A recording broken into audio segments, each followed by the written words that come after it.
ฮัลโหลฮัลโหลฮัลโหลฮัลโหลสวัสดีครับทุกๆคนขอต้อนรับเข้าสู่ a d a s t r a กับเอพิโซดที่5ฮะห่างหายกันไปพอสมควรนะครับผมมีใครคิดถึงซีรีส์นี้กันบ้างนะฮะก็จริงๆก็อยากจะให้มีคนมาดูมาพูดคุยกันเยอะๆกันนะฮะรวมถึงมาแชทอะไรกันด้วยนะครับผมใครที่มากันแล้วก็สามารถทักทายกันได้นะครับ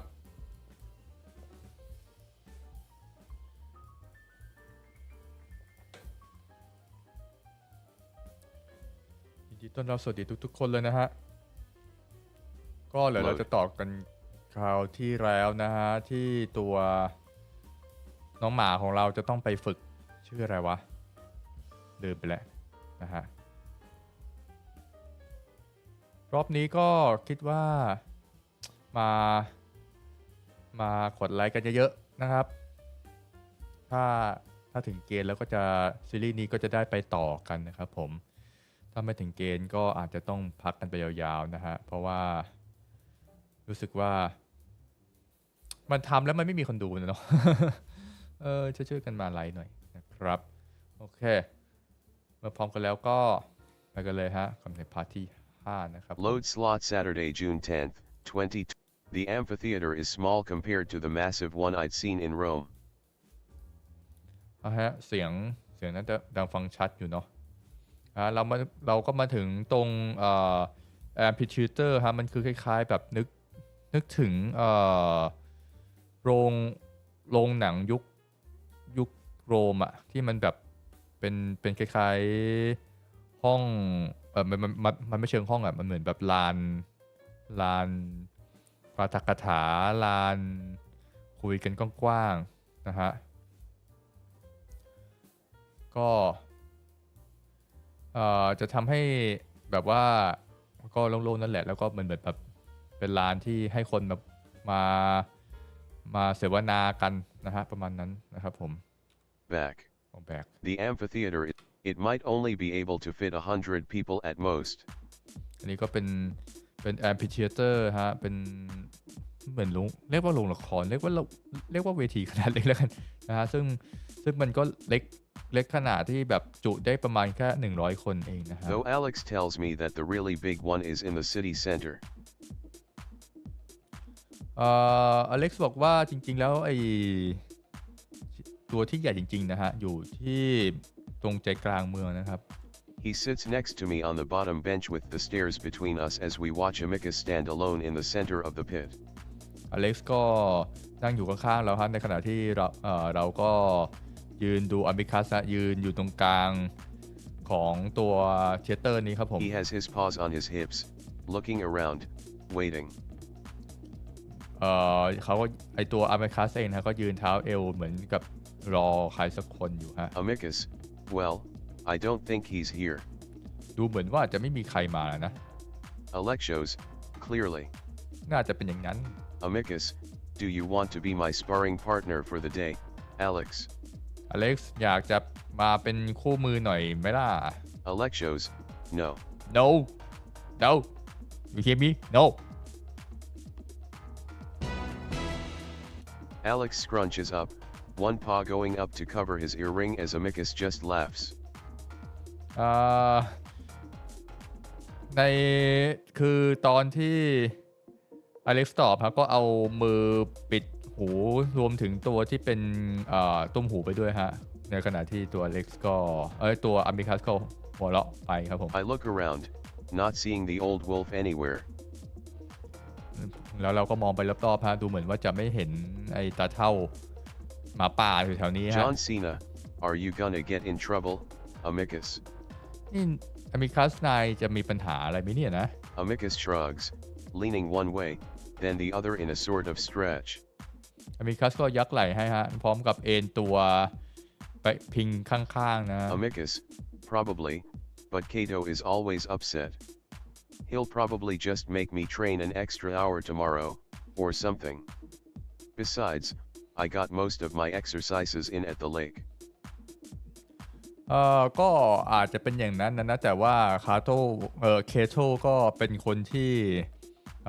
เคร่งเครียดตลอดเวลาอยู่แล้วแหละเขาก็อาจจะให้ฉันฝึกมากขึ้นตอนวันพรุ่งนี้นะแต่ยังไงก็ตามวันนี้ฉันก็ได้ออกกำลังกายมาแล้วแหละที่ตรงลำธารนั่นน่ะ Amicus suddenly does a handstand, his feet poking straight up in the air, and I'm amazed that he's able to keep perfectly balanced. อามิคัสก็อยู่ดีก็กระโดดขึ้นไปฮะทรงตัวอยู่นะครับผมซึ่งทำให้เราทึ่งกับการทรงตัวของเขานะ Alex quickly looks away as the hanging cloth on the wolf's undergarment falls upward, even if everything is still covered. อเล็กซ์มองไปอีกด้านหนึ่งฮะเพราะว่าในขณะที่ตัวของอามิคัสแบบว่าหกสูงนะน่าจะเป็นหกสูงนะฮะก็เสื้อผ้าหล่นห้อยหัวลงมาฮะแต่ว่าก็มีบางส่วนที่ปิดบังบางส่วนไว้ Mostly, I can see the lighter colored fur that covers his front also covering his inner thighs. แต่ยังไงก็ตามฮะแล้วก็เห็นเป็นขนสีบางๆนะฮะอยู่ตามขาหนีบใช่ไหม inner thigh Then Amicus falls backward, keeping his paws on the ground while his feet land with a thump, the wolf's back arched, making a bridge. หลังจากนั้นมันอามิคัสก็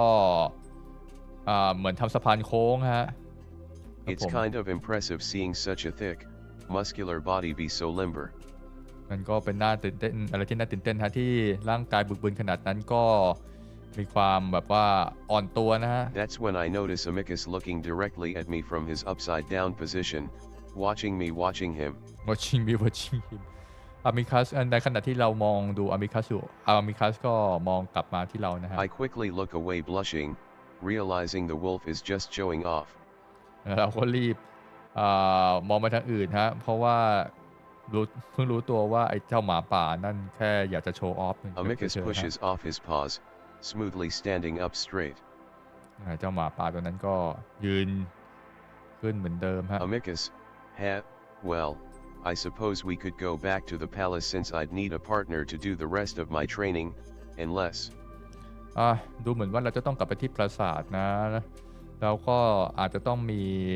คู่หูที่จะต้องมาฝึกกันหน่อยหรือไม่ก็ Amicus glances at me. อามิคัสมองมาที่เราฮะ Amicus, John Cena, would you like to assist me? จอห์นซีน่าอยากจะมาเป็นคู่หูฉันไม่หน่อยไหมล่ะ I freeze up for a moment, still feeling a bit awkward at being caught staring at his body. ฉันนิ่งไปสักพักนึงฮะในขณะที่กำลังจ้องมองไปที่มองไปอย่างแปลกประหลาดไปที่ร่างกายของเขามองไปอย่างแปลกประหลาด a bit awkward at being caught staring at his body แบบจ้องไปที่ร่างกายมันจะจ้องอะไรมากมายนักหนา I know I can say no, but Alex is here, and I don't want to come off as a belligerent pet in front of him. ฉันรู้ว่าฉันสามารถปฏิเสธได้ฮะแต่ว่าอเล็กซ์อยู่ตรงนี้ด้วยฉันก็คงจะไม่เป็นไปไม่ได้ที่จะปฏิเสธเขาในฐานะแกล้งเป็นสัตว์เลี้ยงของเขาครับผม We're still sort of pretending, after all, even though Alex probably thinks something is off about me. อย่างน้อยพวกเราก็แกล้งแบบว่าแกล้งเป็นแบบสัตว์เลี้ยงเป็นมาสเตอร์กันอยู่ฮะถึงแม้ว่าอเล็กซ์ก็ดูว่ารู้สึกว่าเราทำตัวแปลกๆนะฮะ Amicus, don't worry, I'm not going to hurt you. It would probably be the other way around, haha. other way around ฮ่าฮ่าไม่ต้องเป็นห่วงฉันไม่ทำนายเจ็บหรอกมันส่วนใหญ่มันก็จะเป็นแบบตรงกันข้ามนะตรงกันข้ามกับความเจ็บปวดคืออะไรวะแฮปปี้เหรอเทรนนิ่งJohn Cena, all right. ก็ได้ I get up and stand awkwardly in front of the half-naked wolf, glad that I'm at least in my robes now. แล้วฉันก็ไปยืนอยู่ข้างๆไอ้เจ้าหมาป่าเปลือยครึ่งท่อนฮะ Amicus, do your people have combat sports? คนของนายเนี่ยมีพวกกีฬาต่อสู้หรือเปล่าล่ะ John Cena, yeah. Actually there were a few where your people uplifted. Wrestling and something else where they'd basically just beat each other up, I can't remember the name of it though. จริงๆแล้วก็มีเหมือนกันนะมันก็มีคล้ายๆมวยปั้มนะที่แบบว่าพยายามที่จะเอาชนะอีกคนหนึ่งนะไม่จำไม่ได้แล้วว่าชื่ออะไร น่าจะเป็น WWE มั้งครับ Amicus มวยปั้ม smiles. อามิคัสยิ้มให้ฮะ Amicus, that sounds similar enough. This is called Pugnu and it mostly involves punching, kicking, and grappling. The only rules are no claws, no teeth, and no going for the eyes, or groin. โอ้โหไม่ฝนตกเหรอโอ้ฝนตกร้อนทั้งวันเลยฮะ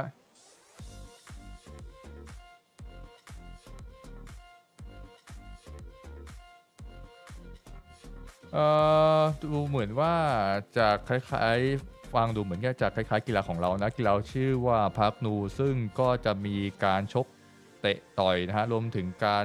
จับทุ่มด้วยนะฮะแต่ก็มีการข่วนกัดนะครับผม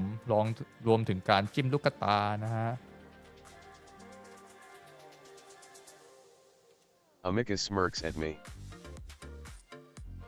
อามิคัสเบิร์กแบบหัวเราะกึกๆนะฮะใส่ Amicus, and while sparring, we avoid striking above the neck. So, go ahead and throw some punches at me. แต่ส่วนใหญ่ก็เราพยายามที่จะไม่ไม่ต่อยเหนือคอเหรอโอเคถ้าพร้อมแล้วก็ลองต่อยฉันมาสิ Amicus grins and hunches แต่ว่า down, ห้ามต่อย his paws หัว out. ฮะเป็นทัชดาวอามิคัสก็เตรียมท่าเหมือนแบบเตรียมท่าตั้งรับอะไรประมาณนั้นฮะ I look over at Alex who watches us, a bit of a disapproving look on his face. disapproving look ชั้นเหล่ฮะเพราะคือตัวเราก็เหล่ไปทางมองไปทางอเล็กซ์ฮะซึ่งหน้าตาเนี่ยมองดูเลยว่าไม่ค่อยอยากจะให้ทำแบบนี้นะฮะ Amicus notices. อามิคัสก็รู้ว่าอเล็กซ์ทำหน้าแบบไม่ค่อยดีเท่าไหร่ Amicus, don't mind Alex, his people are too soft for this sport. อย่าไม่เป็นไรอเล็กซ์ไอคนพวกนี้น่ะมันไม่เหมาะสำหรับกีฬานี้พวกนี้หรอกมันหมายถึงพวกเซเปียนของเรานะครับพวกลิง Alexos, excuse me, but we invented the grapples you use. We just grew out of it. ขอโทษนะแต่ว่าพวกเราเป็นคนคิดค้นกีฬาพวกนี้ขึ้นมาน่ะเราเติบโตมาพร้อมมันเลยนะ Amicus seems to ignore the cat, circling me. อามิคัสก็ไม่สนใจเจ้าแมวตัวนั้นฮะแล้วก็เริ่มที่จะแบบว่าเดินไปรอบๆเราฮะ Amicus, come on, don't hold back. Mostly I just want to train my reflexes. มาเลยไม่ต้องเกรงใจฉันแค่อยากจะทดสอบการตอบสนองนะแบบ reflex นะเหมือนแบบการหลบหลีกอะไรพวกเนี้ยการตอบโต้ฮะ I try to shake off my timidness and move forward, throwing an awkward punch at Amicus's chest. awkward punch ฉันก็ส่วนตัวเราก็พยายามที่จะเข้าไปต่อยฮะก็ต่อยแบบอาจจะเป็นหมัดที่แบบแปลกๆนะฮะใส่ส่วนหน้าอกของอามิคัส The นะครับผม wolf easily slaps it away. ครับไอหมาป่าตัวนั้นก็ปัดออกไปอย่างง่ายดายฮะ Amicus, I hope you can do better than that, John Cena. จอห์นซีนาฉันหวังว่านายจะทำได้ดีกว่านั้นนะ I blush and put a little more effort into a quick punch at the wolf's side, which he dodges with a jump to the right. ฮะส่วนตัวเราเองก็พยายามที่จะทำให้มันดีกว่านั้นครับโดยปล่อยปัดเร็วฮะซึ่งเจ้าหมาตัวนั้นก็สามารถหลบออกไปฮะกระโดดออกไปทางด้านขวานะครับ I follow him and jab at his stomach, which he blocks with an elbow. เราก็ตามด้วยหมัดฮุกสั้นนะครับผมไปที่ลำตัวนะฮะตรงท้องสโตมักนะครับผมซึ่งเขาก็สามารถบล็อกได้ด้วยศอกครับผม Amicus, oh come on, you can hit harder than that. เอาดีๆสิมันต้องตีกว่านี้สิทำ We ดีกว่า go นี้ on for a while longer until I finally stop, huffing. เราก็ฝึกกันไปเรื่อยฮะจนรู้สึกเหนื่อยครับผม Amicus comes up from his crouch. อามิคัสก็ลุกขึ้นมาฮะ Amicus, what's wrong? Tired already? เป็นอะไรไปเหนื่อยแล้วเหรอ I shake my head. ฉันสายหน้าฮะตัวเราสายหน้า John Cena, honestly, I just don't like throwing punches at you. Feels kinda wrong. อ๋อเอาจริงๆนะฉันก็ไม่ค่อยชอบที่จะต่อยไปที่นายนะรู้สึกว่ามันแปลกๆนะ Alex perks up. อเล็กซ์เพิร์กอัพอเล็กซ์เลิกคิ้วใส่ฮะเหมือนจะชอบเหรอเหมือนจะเจ้าแมวตัวนี้ไม่ชอบให้คนต่อยกันนะ Alexos, see. John Cena understands. เห็นไหมจอร์ซีน่าเข้าใจนะ Amicus rolls his eyes. อามิคัสมองบนฮะ Amicus, PFF. You're PFF both soft. There's nothing wrong with a bit of sanctioned combat. In fact, I'd say it creates a more civilized UNF. UNF มันแบบถอนหายใจฮะไอ้นายสองคนนี่ช่างอ่อนแอเหลือเกินนะการที่มาซ้อมอะไรแบบนี้นะมันก็เป็นส่วนหนึ่งของอารยธรรมนะI take the opportunity to jab Amicus in the side, making the wolf grunt.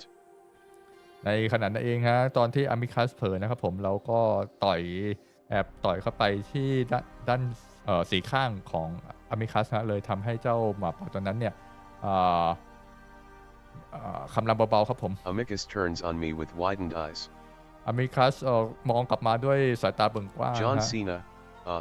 oops. โอ้อุ๊บซี Amicus frowns while Alex laughs. อามิคัสฟราวน์แบบเหมือนแบบทำเสียงฟราวน์แบบไม่ค่อยพอใจฮะในขณะที่อเล็กซ์หัวเราะใส่ครับผม Amicus, I'll show you an oops. เดี๋ยวฉันจะแสดงให้ดูเองว่าอุ๊บเนี่ยเป็นยังไง Amicus smirks as he ducks in, grabbing my arms and easily pinning them behind my back. อามิคัสนั่งลงครับก่อนที่จะจับแขนเราล็อกไว้ข้างหลังครับผม John Cena, hey. Hey. Amicus growls playfully into my ear. อามิคัสround playfully ก็คือแบบ into my ears เหรอเหมือนแบบล็อกหูอ่ะ Amicus, ha. Now it's your turn to train. Try and get out of this. ตาถึงน่าจะต้องฝึกแล้วพยายามดิ้นหลุดอันนี้ไปสิ He leans heavily against me, using his weight to his advantage. เขาเนี่ยพยายามที่จะทิ้งน้ำหนักของเขาฮะลงบนตัวเรานะครับผมซึ่งมันทำให้แบบว่าฝั่งอามิคัสเนี่ยค่อนข้างได้เปรียบนะฮะ It's clear I have no chance of getting out of the hold, but I try anyway, struggling and complaining. ซึ่งเห็นได้ชัดนะฮะว่าเราไม่สามารถออกไปดิ้นหลุดไปจากตรงนี้ได้ครับผม Amicus. Amicus รู้สึกว่าจะมีเสียงใครโผล่มาครับ I jump and so does Amicus, the wolf immediately letting me go. ฉันก็กระโดดออกครับซึ่งเจ้าหมาป่าตัวนั้นเนี่ยก็ปล่อยเราออกทันทีนะฮะ The sudden lack of support almost causes me to face plant before Amicus catches me and sets me back on my feet. พอการปล่อยครั้งนั้นพออามิคัสปล่อยตัวแล้วเราก็เซครับผมอามิคัสก็จับตัวเราให้ลุกขึ้นมาครับผม I turn around and see Kato. ฉันหันกลับไปแล้วเห็นเคโตครับผม Despite the volume and fury in his voice just moments earlier, he appears almost calm. หลังจากที่เราเห็นเสียงที่เต็มไปด้วยความโมโหฮะแต่ว่าตอนนี้ดูเหมือนว่าเขาจะใจเย็นลงแล้วครับผม Amicus and I stand there for a moment, breathing heavily, then Amicus bows. อามิคัสกับเรานะครับผมจะยืนนิ่งสักพักฮะเราหายใจหนักครับผมก่อนที่อามิคัสนะครับโค้งคำนับครับผมโค้งตัวลงฮะ Amicus, good morning, Kato. อรุณสวัสดิ์เคโตยังอรุณสวัสดิ์อีกเหรอมันน่าจะเป็นบ่ายเลยไหมใช่ไหมมัน11 นาฬิกาตอนที่มันต้องกลับมาใช่ไหมแล้วก็บวกเผื่อไปอีกน่าจะเป็นกลางวันแล้วด้วยซ้ำ I นะ quickly follow suit, bowing low. แล้วฉันก็รีบทำตามฮะโค้งคำนับครับผม There's a moment of silence as Kato regards us both. มันก็เป็นช่วงเวลาที่เงียบสงัดนะฮะตอนที่เคโตก็ต้อนรับเราครับผม Kato, afternoon, you mean? You're late. สวัสดีตอนบ่ายนะรู้สึกว่านายจะมาสายนะสวัสดีครับผม Amicus, my apologies. I lost track of the time at the lake. ต้องขออภัยด้วยครับรู้สึกว่าผมจะลืมเรื่องเวลาไปเลยตอนที่อยู่ที่ทะเลสาบนั่นนะ Kato, your pet did not remind you. Is that not one of his duties? สัตว์เลี้ยงของนายไม่ได้เตือนนายเหรอรู้สึกว่ามันก็เป็นหน้าที่ของมันเหมือนกันนะของone of his duty ก็คือมันก็เป็นหน้าที่ของเขาเหมือนกันนะก็คือเป็นหน้าที่ของการ เตือนเวลาให้กับมาสเตอร์ให้กับเจ้านาย Kato's gaze snaps in my direction, and I almost jump. เคโตก็เหลตาเข้ามาทางเราฮะซึ่งทำให้เราเดี๋ยวแบบสะดุ้งฮะ I don't know what to do, so I go back to bowing, wondering if I should apologize. ฉันไม่รู้ว่าจะทำยังไงครับก็เลยกลับไปโค้งคำนับให้อีกครั้งหนึ่งครับผมซึ่งฉันก็คิดอยู่เหมือนกันว่าจะต้องขอโทษไปหรือเปล่านะ Amicus, I have not taught him our hours yet, Kato. It's my fault. ฉันไม่ได้บอกอธิบายเขาถึงช่วงเวลาของเรานะต้องขอโทษด้วยนะมันเป็นความผิดฉันเอง Kato watches us for a moment longer, then begins unfastening his robe. เคโตมองที่เราอยู่พักหนึ่งฮะก่อนที่จะปลด unfastening ฮะก็คือปลดผ้าคลุมของเขาออกครับผม Kato, luckily, my appointment with the praetor has been cancelled, so despite your tardiness, we may train. ก็โชคดีนะที่นัดหมายกับ praetor คือใครวะ praetor มันถูกยกเลิกนะเพราะฉะนั้นตอนนี้เนี่ยเราก็มีเวลาที่จะมาฝึกกันนะ Kato tosses his robe aside. เคโตก็โยนผ้าคลุมของเขาไปที่ด้านข้างฮะ Kato, move, pet. เจ้าสัตว์เลี้ยงหลบไป I stand there like an idiot for a moment before realizing he's talking to me. ฉันยืนตรงนั้นเหมือนกับไอ้โง่แป๊บหนึ่งครับก่อนที่จะรู้ตัวอีกทีหนึ่งคือเคโตเนี่ยพูดถึงเรานะครับผม I hurry over to sit down next to Alex and I can tell by the expression on his face that he's also a bit worried. ฉันรีบไปนั่งอยู่ข้างๆอเล็กซ์นะซึ่งเห็นได้ชัดเลยว่าส่วนตัวอเล็กซ์เองเนี่ยก็รู้สึกเป็นกังวลกับเรานะฮะ Kato, I see you've already warmed up. ดูเหมือนว่านายจะวอร์มอัพนะฮะได้วอร์มอุ่นเครื่องมาแล้วใช่ไหม Kato glances over at me again before turning back to Amicus, getting into a crouch. เคโตมองไปที่เราฮะก่อนที่จะมองกลับไปที่อมิคัสแล้วก็เตรียมตัวinto a crouch ก็คือแบบยังไงดีอะเหมือนแบบนั่งแบบถ้าเตรียมพร้อมอะ Amicus stands awkwardly for a moment before doing the same. Amicus stand awkward for a moment before doing the same Amicus ก็ยืนใกล้ๆกลางๆครับก่อนที่จะทำตามนะครับผมก็คืออยู่ในท่าเดียวกันกับของเคโตนะ Amicus, yes, did you need to? ใช่แล้วนายจะวอร์มก่อนไหมล่ะ Kato, I did mine while waiting for you for over half an hour, Amicus. ไม่เป็นอะไรหรอกถ้าเทียบกับการที่รอนายมาครึ่งชั่วโมงนะ Amicus. Amicus, the two big wolves start circling each other. เราหมาป่าสองตัวร่างยักษ์นั่นก็เริ่มที่จะขยับไปรอบๆขยับไปเป็นวงกลม I want to ask Alex if this is normal, but something tells me I shouldn't speak out of turn in the presence of Kato. ฉันอยากจะถามอเล็กซ์ว่านี่มันเป็นเรื่องปกติหรือเปล่าแต่ว่าดูเหมือนว่าคงเป็นการไม่ดีฮะที่จะถามในขณะที่มีเคโตอยู่ด้วยครับผม Kato, your brother had a very successful speech in the city today. Over 500,000 attended. น้องชายของนายน่ะกล่าวสุนทรพจน์วันนี้เนี่ยดีมากเลยนะต่อหน้าประชาชน500,000 500,000 คนเลยนะโอ้500,000เลยเหรอ Amicus, ใส่Amicus seems thrown off by what Kato said, but then Kato's fist snaps out and smacks Amicus right on the nose. Amicus ดูเหมือนว่าจะเหม่อ กับสิ่งที่เคโทบอกไปสักครู่ฮะจนโดนเคโทเนี่ยตบไปที่จมูกนะครับผม Amicus, ack. แอกแอกอัก The wolf stumbles back, blinking and snorting as he holds his face. เจ้าหมาป่าตัวนั้นนะก็เซฮะก่อนที่จะแบบแบบ snorting ยังไงดีอะแบบพ่นแบบหายใจออกแรงๆ I wins. I wins เหมือนแบบ wins มันน่าจะเป็นลักษณะที่แบบสะดุ้งปะ Didn't Amicus just tell me they didn't go for the face during training? Amicus เคยบอกว่าจะไม่โจมตีตรงไปทางที่หน้าไม่ใช่เหรอตอนที่กำลังฝึกนะใช่ไหมเหมือนแบบบอกเหมือน Amicus บอกว่าจะไม่ทำอะไรที่เหนือคอครับผมก็คือจะไม่เข้าโจมตีเข้าที่หน้าครับ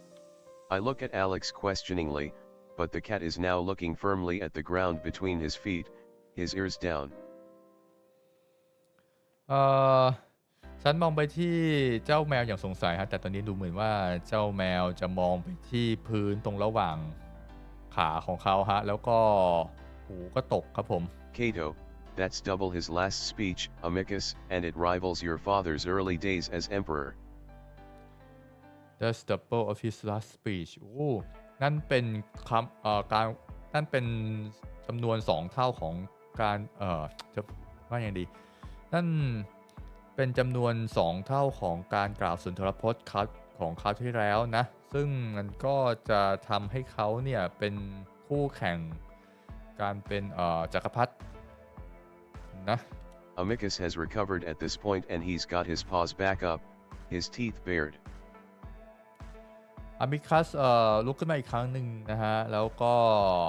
เตรียมตัวอีกครั้งนะฮะแล้วก็แยกเขี้ยวหน่อยนะครับ He doesn't respond and starts circling Cato again, and this time he attacks first, throwing an elbow at Cato's face. เคโทนะก็ไม่ได้ตอบสนองอะไรนะครับผมก่อนที่จะเดินไปรอบๆนะฮะ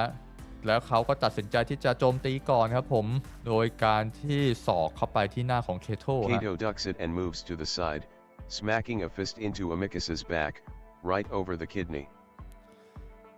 เคโทก้มหลบฮะดักนะครับผมหลบไปข้างๆก่อนที่จะต่อยเข้าไปที่ด้านหลังตรงแถวคิดนี่คือตับปะตับหรือไตวะตับลิเวอร์ตับอันนี้ที่ไตฮะคิดนี่ Amicus, aioic. yeah. Amicus lets out a pained grunt, bending sideways and stumbling before forcing himself back into position, his teeth showing now. Amicus ก็เจ็บฮะตอนนี้บอกเลยว่าเจ็บมากเลยครับผมแล้วก็ใส่ไปข้างหลังนิดนึงฮะแล้วก่อนที่จะกลับอยู่ในสภาพเดิมฮะตอนนี้ก็แบบกัดฟันนะครับผมเห็นได้ชัดเลยฮะว่ากัดฟันแยกเขี้ยวใส่ครับผม And while you were being a pup at the lake, Cassius was touring the countryside, and even that drew thousands. ในระหว่างที่นายน่ะไปเล่นกันอยู่ที่ทะเลสาบเหมือนกับพวกลูกหมาน่ะ Cassius ก็พาเรียกว่ายังไงฮะ was touring ก็คือแบบเดินไปรอบๆเดินไปรอบๆป่ะ touring เหมือนเขาเรียกว่าอะไรเหมือนแบบหาเสียงอ่ะไปรอบประเทศรอบจังหวัดฮะซึ่งก็ทำให้แบบมีฐานเสียงเพิ่มขึ้นเป็นพันเลยนะCato throws a sudden kick at Amicus's thigh, and I look away, but I still hear the painful thwack of furry flesh on furry flesh. Furry flesh on furry flesh. แคทโทก็เตะเข้าไปที่น่องของอามิคาซะซึ่งเราก็แบบว่ามันแบบเสียวอะเนาะก็หันหน้าไปทางอื่นฮะแต่ก็ยังได้ยินเสียงความเจ็บปวดของเจ้าขนปุยทั้ง2ตัวนะ This isn't training, this is punishment. นี่มันไม่ใช่การฝึกแล้วนี่มันการลงโทษ Cato, stealing a ship and flying across the galaxy will only get you so far, Amicus. You win the people over, not me. USGH การขโมยยานออกไปข้ามกาแล็กซี่เนี่ยมันทำให้แกไปได้แค่ไกลเฉยๆนะอามิคัสนายเนี่ยอาจจะชนะกับผู้คนแต่ไม่ใช่ฉันก็ขโมยยานสุดท้ายก็ลักพาตัวเรามา Amicus bull rushes the old wolf, grabbing one of Kato's legs by the thigh, lifting it off the ground while he starts throwing vicious punches into the older wolf's face. อามิคัสก็รีบเข้าไปฮะรวบขาของเคโทครับผมแล้วก็ทุ่มลงไปที่พื้นฮะก่อนที่จะปล่อยหมัดเข้าไปที่หน้าของเจ้าเคโทครับผม Kato seems to become dazed, stumbling on his one foot, raising his paws to protect himself. ดูเหมือนว่าเคโทก็จะมึนงงงวยเหมือนกันครับผมแล้วก็พยายามที่จะเอามือมากันฮะI silently root for Amicus, wanting to see him put the old man on his ass. Old man on his ass เราก็ให้กำลังใจอามิคัสอยู่อย่างเงียบๆฮะเราอยากจะให้ไออามิคัสนะครับผมน็อกเจ้าแก่นั่นนะฮะ But then Kato's paw comes around in a vicious slap that turns Amicus's head to the right. และเคโทครับก็ได้จังหวะที่เอามือตบเข้าไปที่หน้าของอามิคัสนะครับผมซึ่งมันก็รุนแรงมากครับหน้านี่แบบเบ้ไปทางขวาเลยครับผม He drops Kato's leg, and that's when the old wolf wraps his arms around Amicus's waist, setting his shoulder in the other wolf's stomach before actually lifting him up off the ground. เคโทนะฮะhe drops Kato legs ก็พอโดนตบเสร็จแล้วฮะเคโทเนี่ยก็ปล่อยขาไม่ใช่อามิคัสก็ปล่อยขาของเคโทนะก็เลยทำให้แอนเดอร์สเวนก็เลยทำให้เคโทเนี่ยมีโอกาสนะครับผมเอาขาล็อกเข้าไปที่ข้อมือฮะข้อมือของอามิคัสครับผมsetting his shoulder ก็คือพอล็อกแล้วก็ทำให้ตัวเขาเนี่ยอยู่บนไหล่ของตัวอามิคัส in the other wolf's setting his shoulder in the other wolf's stomach ล็อกแขนหรอล็อกข้อแล้วก็ตัวลงไปนั่งอยู่ที่ท้องฮะ I don't know exactly how much Amicus weighs, but it's probably around the same as Kato himself, and somehow the old wolf is able to carry Amicus across the pit in a rush. ฉันไม่รู้ว่าอามิคัสเนี่ยน้ำหนักเท่าไหร่ฮะแต่ตอนนี้เนี่ยที่รู้เนี่ยก็คือว่าน่าจะน้ำหนักพอๆกับเคโทฮะซึ่งตอนนี้เนี่ยเจ้าหมาแก่เนี่ยก็สามารถอุ้มอามิคัสเนี่ยข้ามไปอีกฝั่งหนึ่งของเวทีนะครับผม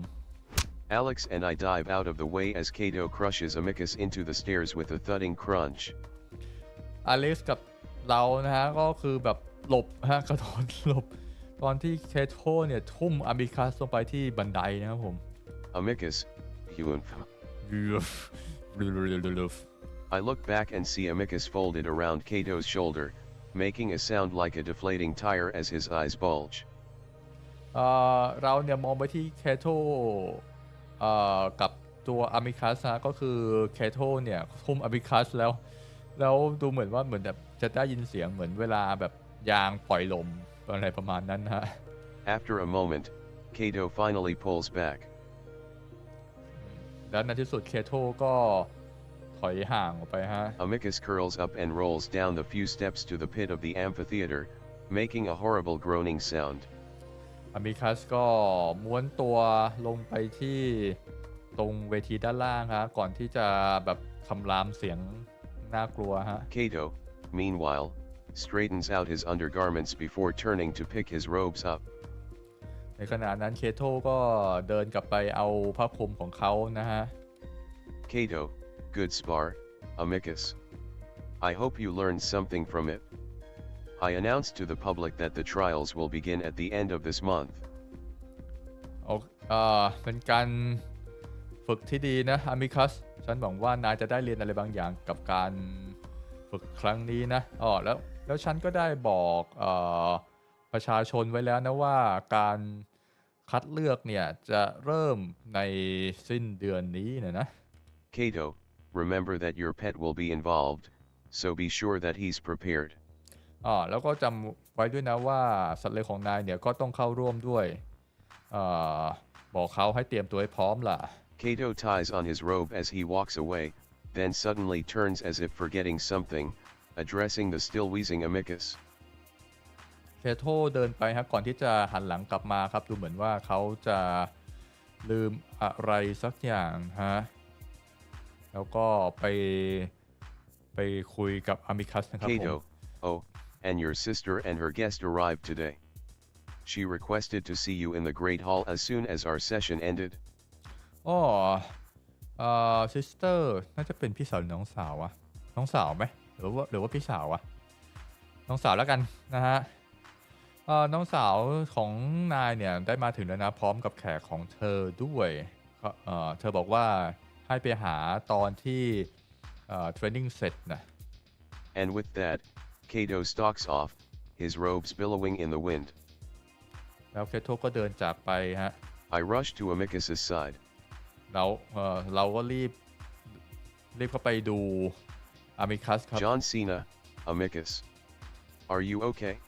อามิคัสเป็นไรไหม I know that wolves are tougher than humans, but if I'd been slammed into the stairs like that there'd be a good chance I'd never get back up. ฉันรู้ว่าจริงๆแล้วเนี่ยพวกหมาป่าพวกนี้เนี่ยแข็งแกร่งกว่าพวกมนุษย์อยู่แล้วแหละแต่ถ้าเกิดโดนทุ่มลงไปที่บันไดแบบนั้นเนี่ยก็คงจะเป็นการยากที่จะลุกขึ้นมาอีกครั้งหนึ่งนะ I set a hand on the amicus's back as he hugs at his middle and presses his face against the stone floor. ฉันพยุงหลังของอามิคัสขึ้นมาแล้วก็ตัวเขาเนี่ยก็ยังแบบพยายามที่จะลุกขึ้นมาจากบันได He keeps making a strained, grunting sound, and I can see a strand of drool connecting from his lips to the ground. ตัวอามิคัสเองก็พยายามที่จะลุกขึ้นมาครับผมก็มีน้ำลายที่แบบไหลออกมาเหมือนแบบดูลักษณะแล้วค่อนข้างสาหัสสากันอยู่พอสมควรนะ Alex stands next to us, nervously fidgeting with his robe. อเล็กซ์ก็จะอยู่ข้างๆฉันก็ดูหน้าตาเคร่งเครียดนะครับผม John Cena, Amicus. อามิคัส Amicus surprises me by roughly pushing my hand away. อามิคัสปัดมือเราออกนะครับผม Amicus, I just lost my wind. Give me a moment. ฉันแค่เสียหลักนะขอเวลาสักแป๊บนึงนะ Amicus turns away from me, then rolls onto his back, his paws above his head, his breathing still irregular, but at least he is breathing now. อามิคัสกระเถิบออกไปจากเราแล้วก็นั่งลงเอามือจับไปที่หัวรู้สึกว่าค่อนข้างเจ็บมึนๆครับผมหายใจกลัวแต่อย่างน้อยตอนนี้เขาก็ยังหายใจอยู่ครับผมก็คือแน่ๆก็คือยังไม่ตายนะ Alex clears his throat. อเล็กซ์ก็กระแอมครับผม Alexos, Amicus, do you need medical attention? อามิคัสไปหาหมอสักหน่อยไหมล่ะ Amicus takes a deep breath, then lets it out slowly. อามิคัสหายใจเข้าไปลึกๆก่อนที่จะค่อยๆปล่อยออกมาครับผม Amicus, no, Alex. ไม่ล่ะอเล็กซ์ Alexos, all right, then I should probably take my leave. I don't know when Cassius will return. ก็ได้ถ้าเกิดอย่างนั้นเดี๋ยวฉันก็ขอตัวแล้วแหละฉันไม่รู้ว่าแคชเชียสเนี่ยจะกลับมาเมื่อไหร่ Alex, looking extremely uncomfortable, bows to both of us. อเล็กซ์ดูเหมือนว่าจะดูไม่ค่อยที่จะแบบดูแบบค่อนข้างอึดอัดมองด้วยสายตาอึดอัดครับผมก่อนที่จะโค้งคำนับเราทั้งสองคน Alexos, Amicus, John Cena, thank you for the outing. It was very relaxing. อามิคัส จอห์น ซีนาขอบคุณสำหรับการเอาติ้งนะมันเป็นช่วงที่ผ่อนคลายมากๆเลย He then quickly makes his exit down the stone path, disappearing through the trees. เขาก็รีบจากไปอย่างรวดเร็วนะ I stand awkwardly off to the side, waiting for Amicus to recover. ฉันก็ยืนใกล้ๆกลางๆอยู่ข้างๆอามิคัสรอจนรออามิคัสที่จะ กลับมาเหมือนเดิมฮะ Amicus, TCH, some TCH. ambassador friend he is. Some ambassador friend TCH แบบเขียนแบบประมาณนั้นนะ TCH ช่างเป็นเพื่อนการทูตที่ดีเหลือเกินนะ He opens one eye, looking at me. เขาอามิคัสก็แบบเรียกว่าไง open one eye เหมือนแบบเหลตาขึ้นมาข้างหนึ่งครับมองมาที่เราครับผม Amicus, you can head back to the palace as well. รู้ไหมว่านายก็สามารถกลับไปที่ปราสาทเหมือนกันนะ John Cena, I just wanna make sure you're okay. ฉันนั่นเหรอก็อยากจะแค่ให้มั่นใจว่านายเนี่ยไม่เป็นไรนะ Amicus, I'm fine. ฉันสบายดี John Cena, I mean, he hit you really hard. I'm a little worried. ฉันหมายความว่าแบบว่าเขาทำนายค่อนข้างรุนแรงเลยนะฉันก็เลยเป็นห่วงนะ Amicus, don't be. Go back to my room.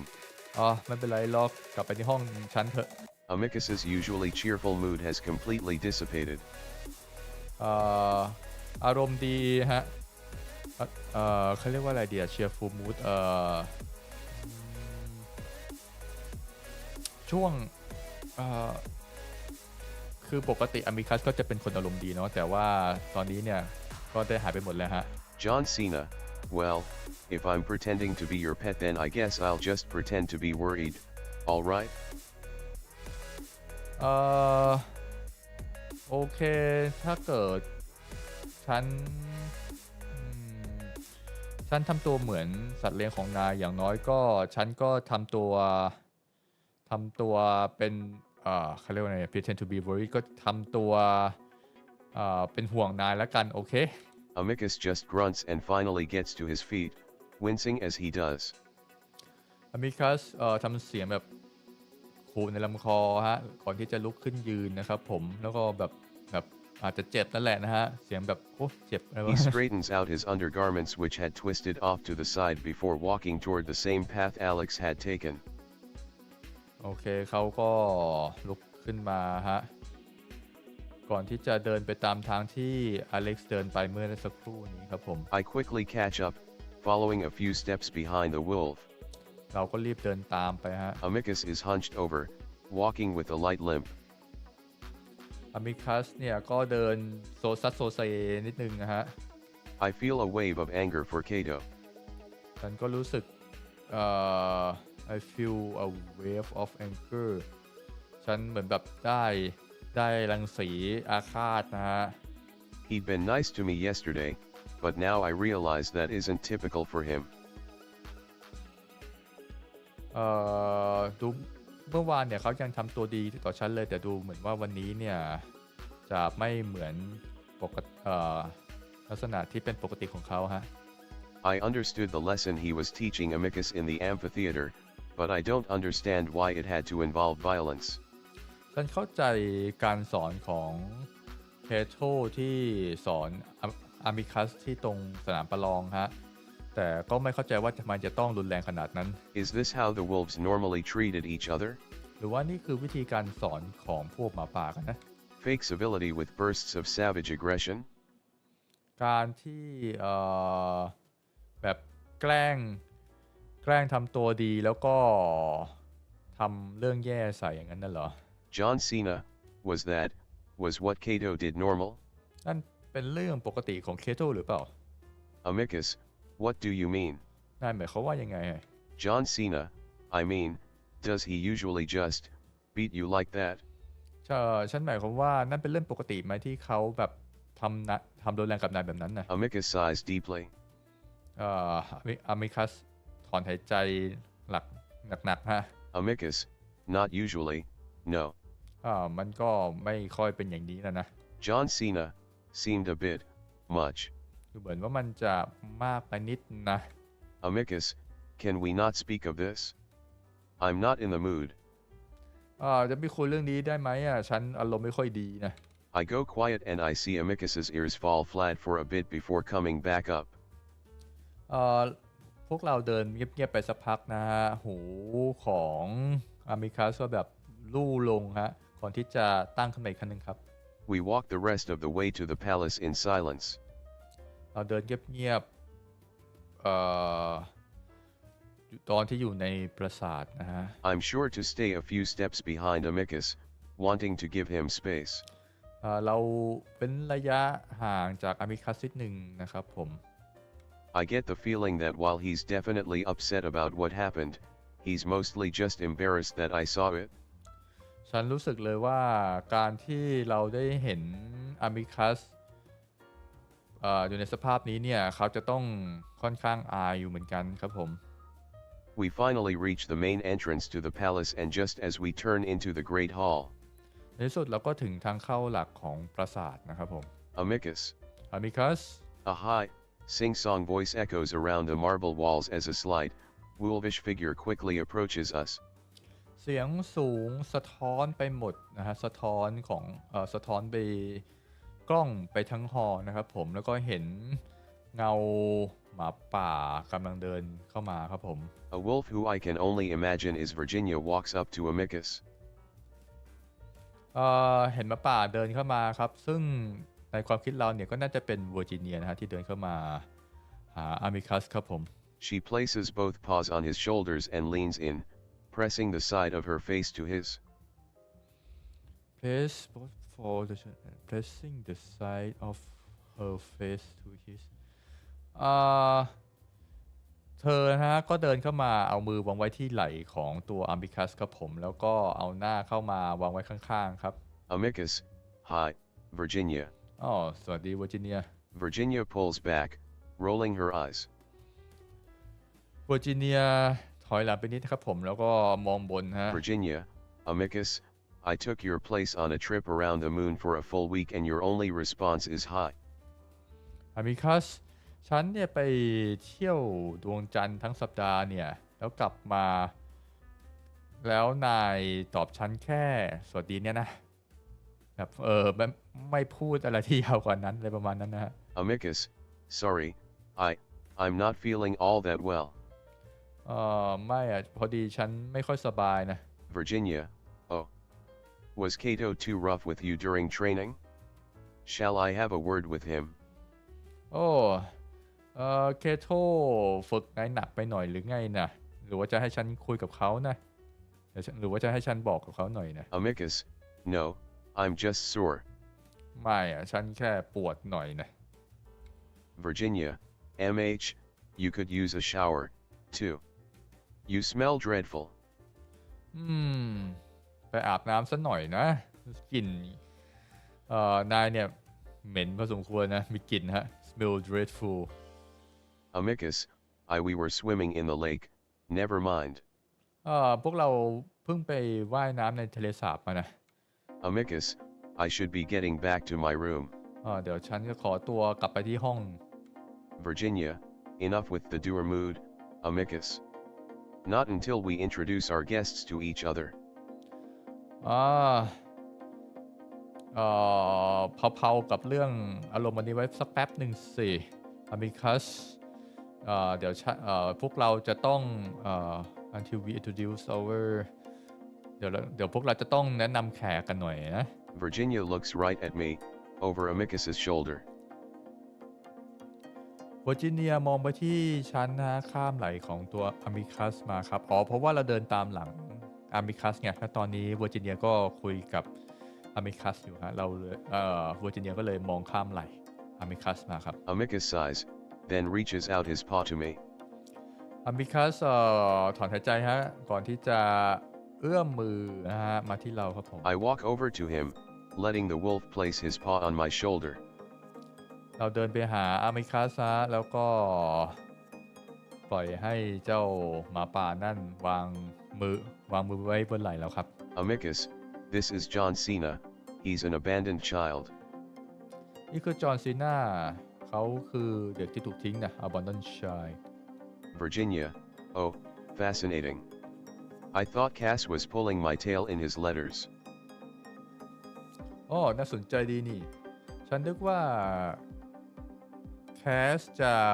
พ pulling my tail in his letter หมายความว่าไงวะนึกว่าจะบอกฉันสักอีกประมาณนั้นหรอ Virginia stretches out a paw. Virginia ยื่นมือมาครับ I stand there awkwardly, unsure of what to do, so I reach out and take her paw in my hand. ฉันยืนใกล้ๆกังนะครับไม่รู้ว่าจะต้องทำอะไรดีครับผมก่อนที่จะยื่นมือไปที่มือของเธอครับผม Then, after another pause, I lean down and brush my lips on her fur like I'd seen people do in movies. และหลังจากนั้นก็หยุดไปสักพักครับก่อนที่จะลงไปจูบที่มือของเธอนะครับผมที่ทำตามที่เห็นในหนังนะฮะ Virginia, interesting. It seems they have some sort of etiquette. Etiquette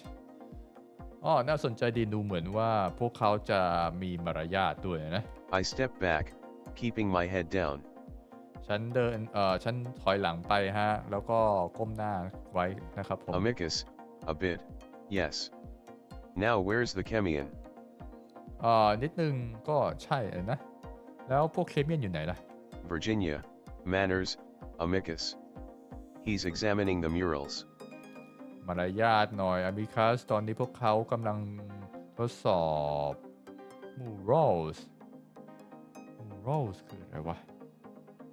She turns to her right, raising her voice a bit. เธอหันไปทางขวาฮะแล้วก็ทำเสียงสูงนะครับผม Virginia, Neferu. Could you come over and meet my brother, please? Neferu มาตรงนี้หน่อยสิมาเจอพี่ชายฉันหน่อย There's a moment of silence, then soft footsteps. ก็มีช่วงระยะเวลาที่แบบเงียบสักพักนะครับผมแล้วก็มีเสียงเดินมาครับ A canine appears around the corner, his fur much darker than the wolves, almost pitch black. หมาอียิปต์ใช่ไหมเหมือนหมาอียิปต์เลยหมาสฟิงค์แล้วก็มีหมาเดินมาครับผมซึ่งขนก็เข้มกว่าเจ้าหมาป่า2ตัวนี้ครับ He's covered in gold highlights and immediately I'm struck by how he looks. แล้วก็มีลายสีทองนะซึ่งพอเราเห็นเนี่ยก็ถึงแบบช็อกพอสมควรครับ Not just because his presence is impressive, it definitely is, but mostly because he reminds me of something on earth. แต่ไม่ได้ใช่แต่มันก็ไม่ใช่เพราะว่า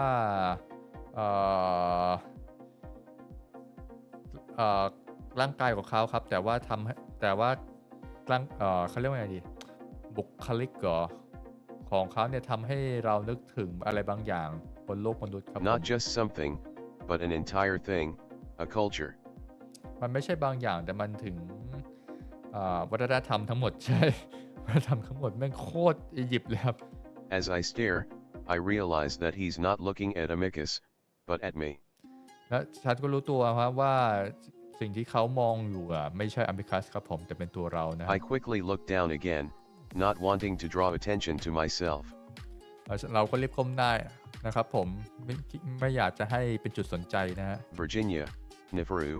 this is my brother, Amicus. Neferu นี่พี่ชายของฉันครับผมไม่ใช่ครับผมสิ Neferu นี่พี่ชายของฉันค่ะ Amicus. Neferu bows his head slightly in Amicus's direction. Neferu ก็โค้งคำนับไปทาง Amicus นะครับ Neferu, hello, thank you for letting me take up residence in your palace. It is indeed beautiful.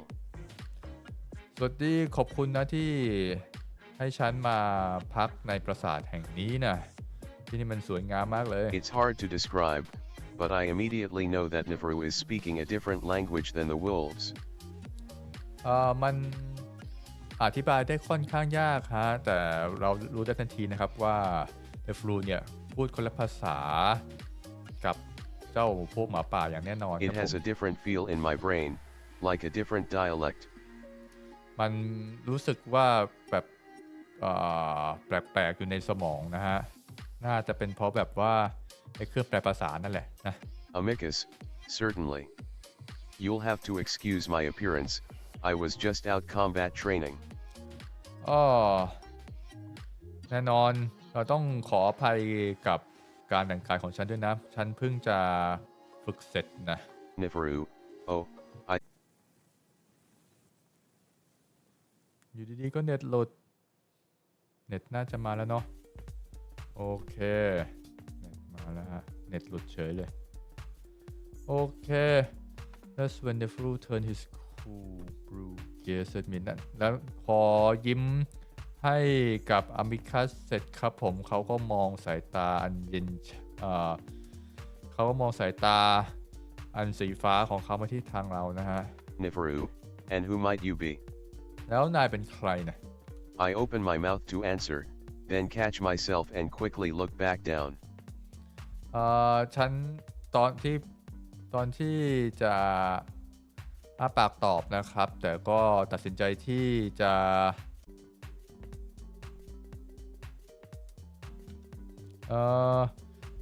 อามิคัสวางมือไว้บนไหล่ของไรครั้งนะครับผมแล้วก็ชี้มือไปที่ห้องของเราครับเหมือนแบบพยายามไกด์บอกนะว่าให้กลับไปที่ห้องนะฮะ Amicus, it was wonderful meeting you, but now I must be off to my shower. ก็เป็นการที่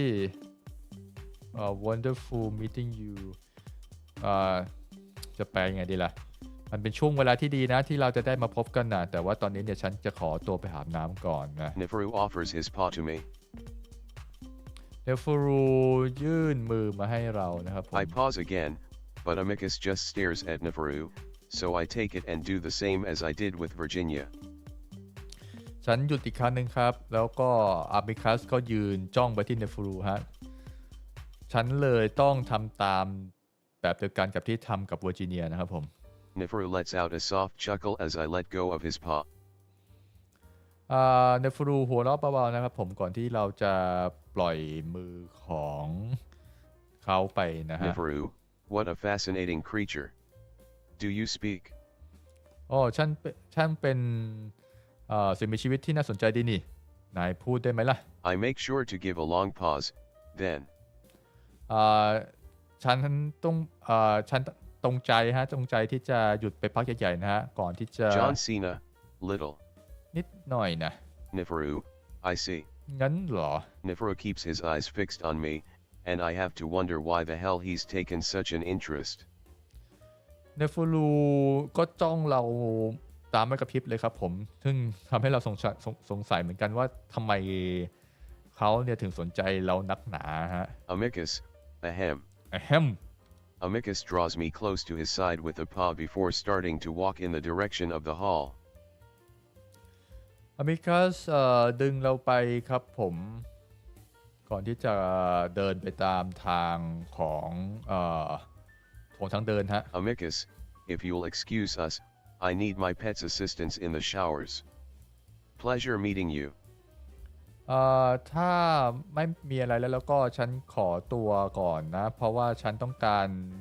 จะให้สัตว์เลี้ยงของฉันเนี่ยช่วยในการอาบน้ำนะ Virginia, who had been silent throughout, smiles. เวอร์จิเนียบุคคลที่ยืนฟังอยู่เงียบๆนะครับผมแล้วก็ยิ้มให้ฮะ Virginia, don't worry Nifaru, we just caught my brother in a bad mood. Usually he's much more friendly. ไม่ต้องกังวลไปนะเนฟูรูปกติพี่ชายฉันเนี่ยจะเป็นคนอารมณ์ดีเนี่ยแต่พอดีว่าเรามาเจอเขาตอนที่เขากำลังหงุดหงิดนะ Amicus, I can hear you, Virginia. I'm still here. ฉันได้ยินนะเวอร์จิเนียฉันยังอยู่ตรงนี้นะ Virginia, so you are, yet you said you had to be off. We shall speak more in depth in the evening, perhaps when you've stopped sulking. Stop sulking ยังอยู่อีกเหรอยังไงเดี๋ยวเราก็มาคุยกันนะอาจจะเป็นช่วงบ่ายนะ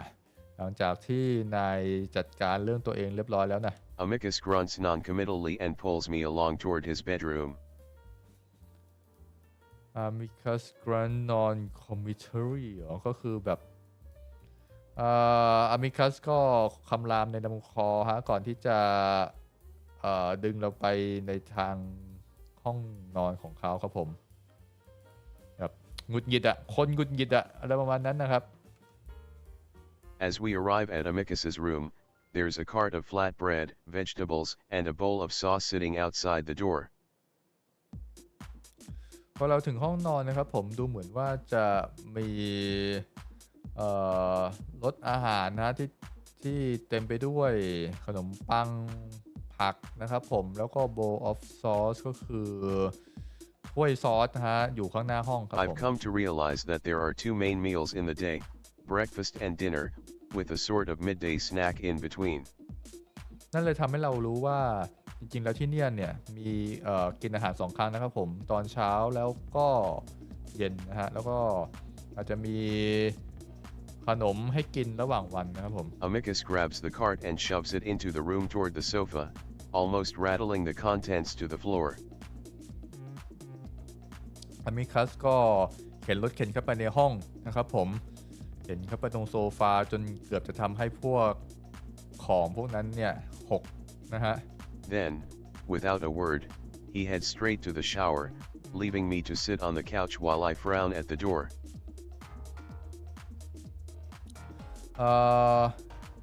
พอเสร็จแล้ว Amicus ก็รีบเดินเข้าไปอาบน้ำนะปล่อยให้เรานั่งอยู่ที่ตรงโซฟานะครับผม At first, I think about calling him out on his bad mood when he comes back out, maybe go on about how I didn't ask to be here and him being an ass only makes it worse. At the first I think ก็ตอนแรกเนี่ยฉันคิดว่าจะคุยกับเขาหลังจากที่เขาอาบเสร็จแล้วนะเพื่อที่จะทำให้เขาอารมณ์ดีขึ้นนะหรือไม่ก็ maybe go on about how I not asking to be here and him being an ass only makes it worse หรือไม่ก็ฉันไปที่อื่นตรงนั้นเหรอ I didn't ask to be here and him being an ass เหมือนแบบเราอาจจะไม่อยู่ตรงนี้ในขณะที่เขาแบบอารมณ์ไม่ดีนะฮะ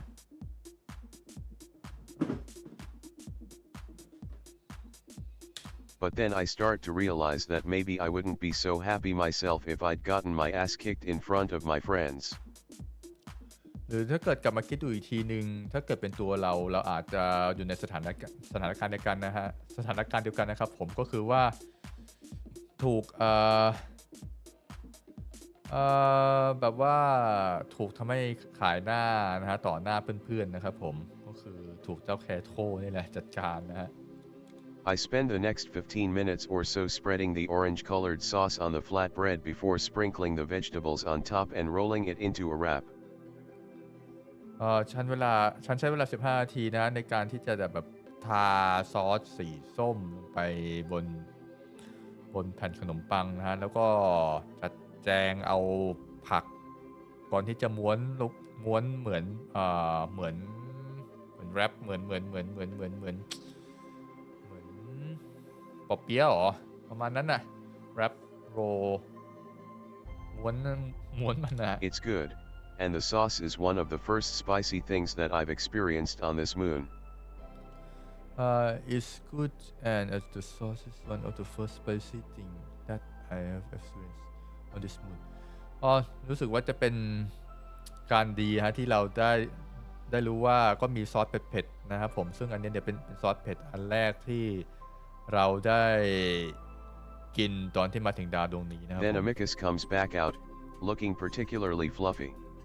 แล้ว Amicus ก็เดินออกมาจากห้องน้ำนะฮะแล้วก็แบบขน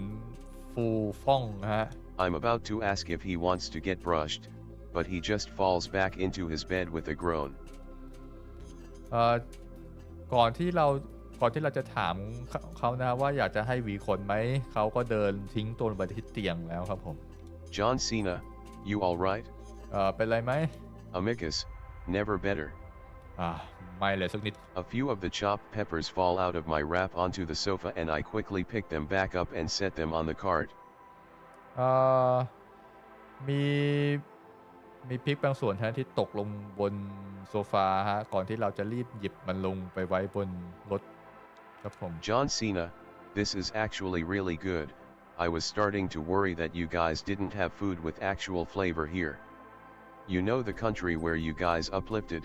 Italy, it's known for its food. อ๋อนี่เป็นเรื่องดีเลยนะเนี่ยฉันกำลังสงสัยแล้วว่าที่นี่เนี่ยมีพวกอ่าอาหารปรุงรสหรือเปล่าเพราะว่าประเทศที่นายพะเขาเรียกว่าไงนายลักพาตัวฉันมาเนี่ยที่อิตาลีเนี่ยที่นั่นเนี่ยบอกเลยว่าเอ่อมีการปรุงรสนะมีการปรุงรสอาหารที่ดีด้วยนะ John Cena, actually, before you took me, I had this trip planned to go to Naples, which is a few hours outside of Rome, just to try the pizza. Do you have pizza here? แต่จริงๆแล้วเนี่ยก่อนที่นายพาฉันมาที่นี่เนี่ยฉันวางแผนว่าจะไปที่เนเปิลสักหน่อยนะซึ่งมันห่างจากโรมสักชั่วโมงไม่กี่ชั่วโมงซึ่งที่นั่นเนี่ยมีพิซซ่าด้วยในมีพิซซ่าหรือเปล่าล่ะ Amicus gazes at me with a frown. อามิคัสมองฉันนะฮะ I wonder if he understood a single thing I said. ฉันไม่รู้เหมือนกันว่าอามิคัสเนี่ยเข้าใจสิ่งที่ฉันพูดหรือเปล่านะ Amicus, no. no หรือว่าจริงๆแล้วมีแต่มันไม่ได้ถูกเรียกว่าพิซซ่าซะมากกว่าคิดว่านะ John Cena, oh, well, it's sort of like this if I'd kept it flat and we baked it. Anyway, you want some? เอาจริงๆแล้วมันก็คล้ายๆขนมปังอันนี้แหละเราก็เอาให้มันแบนๆแล้วเราก็ไปอบมันอยากจะได้สักหน่อยไหมล่ะ I hold up my wrap with a smile. ฉันถือไอ้แป้งม้วนนะฮะเรายิ้มให้ครับผม Amicus glares. Amicus จ้องเขม็งมาที่เรา Amicus, I just had my guts squashed flatter than that flatbread and you're assuming I still have an appetite?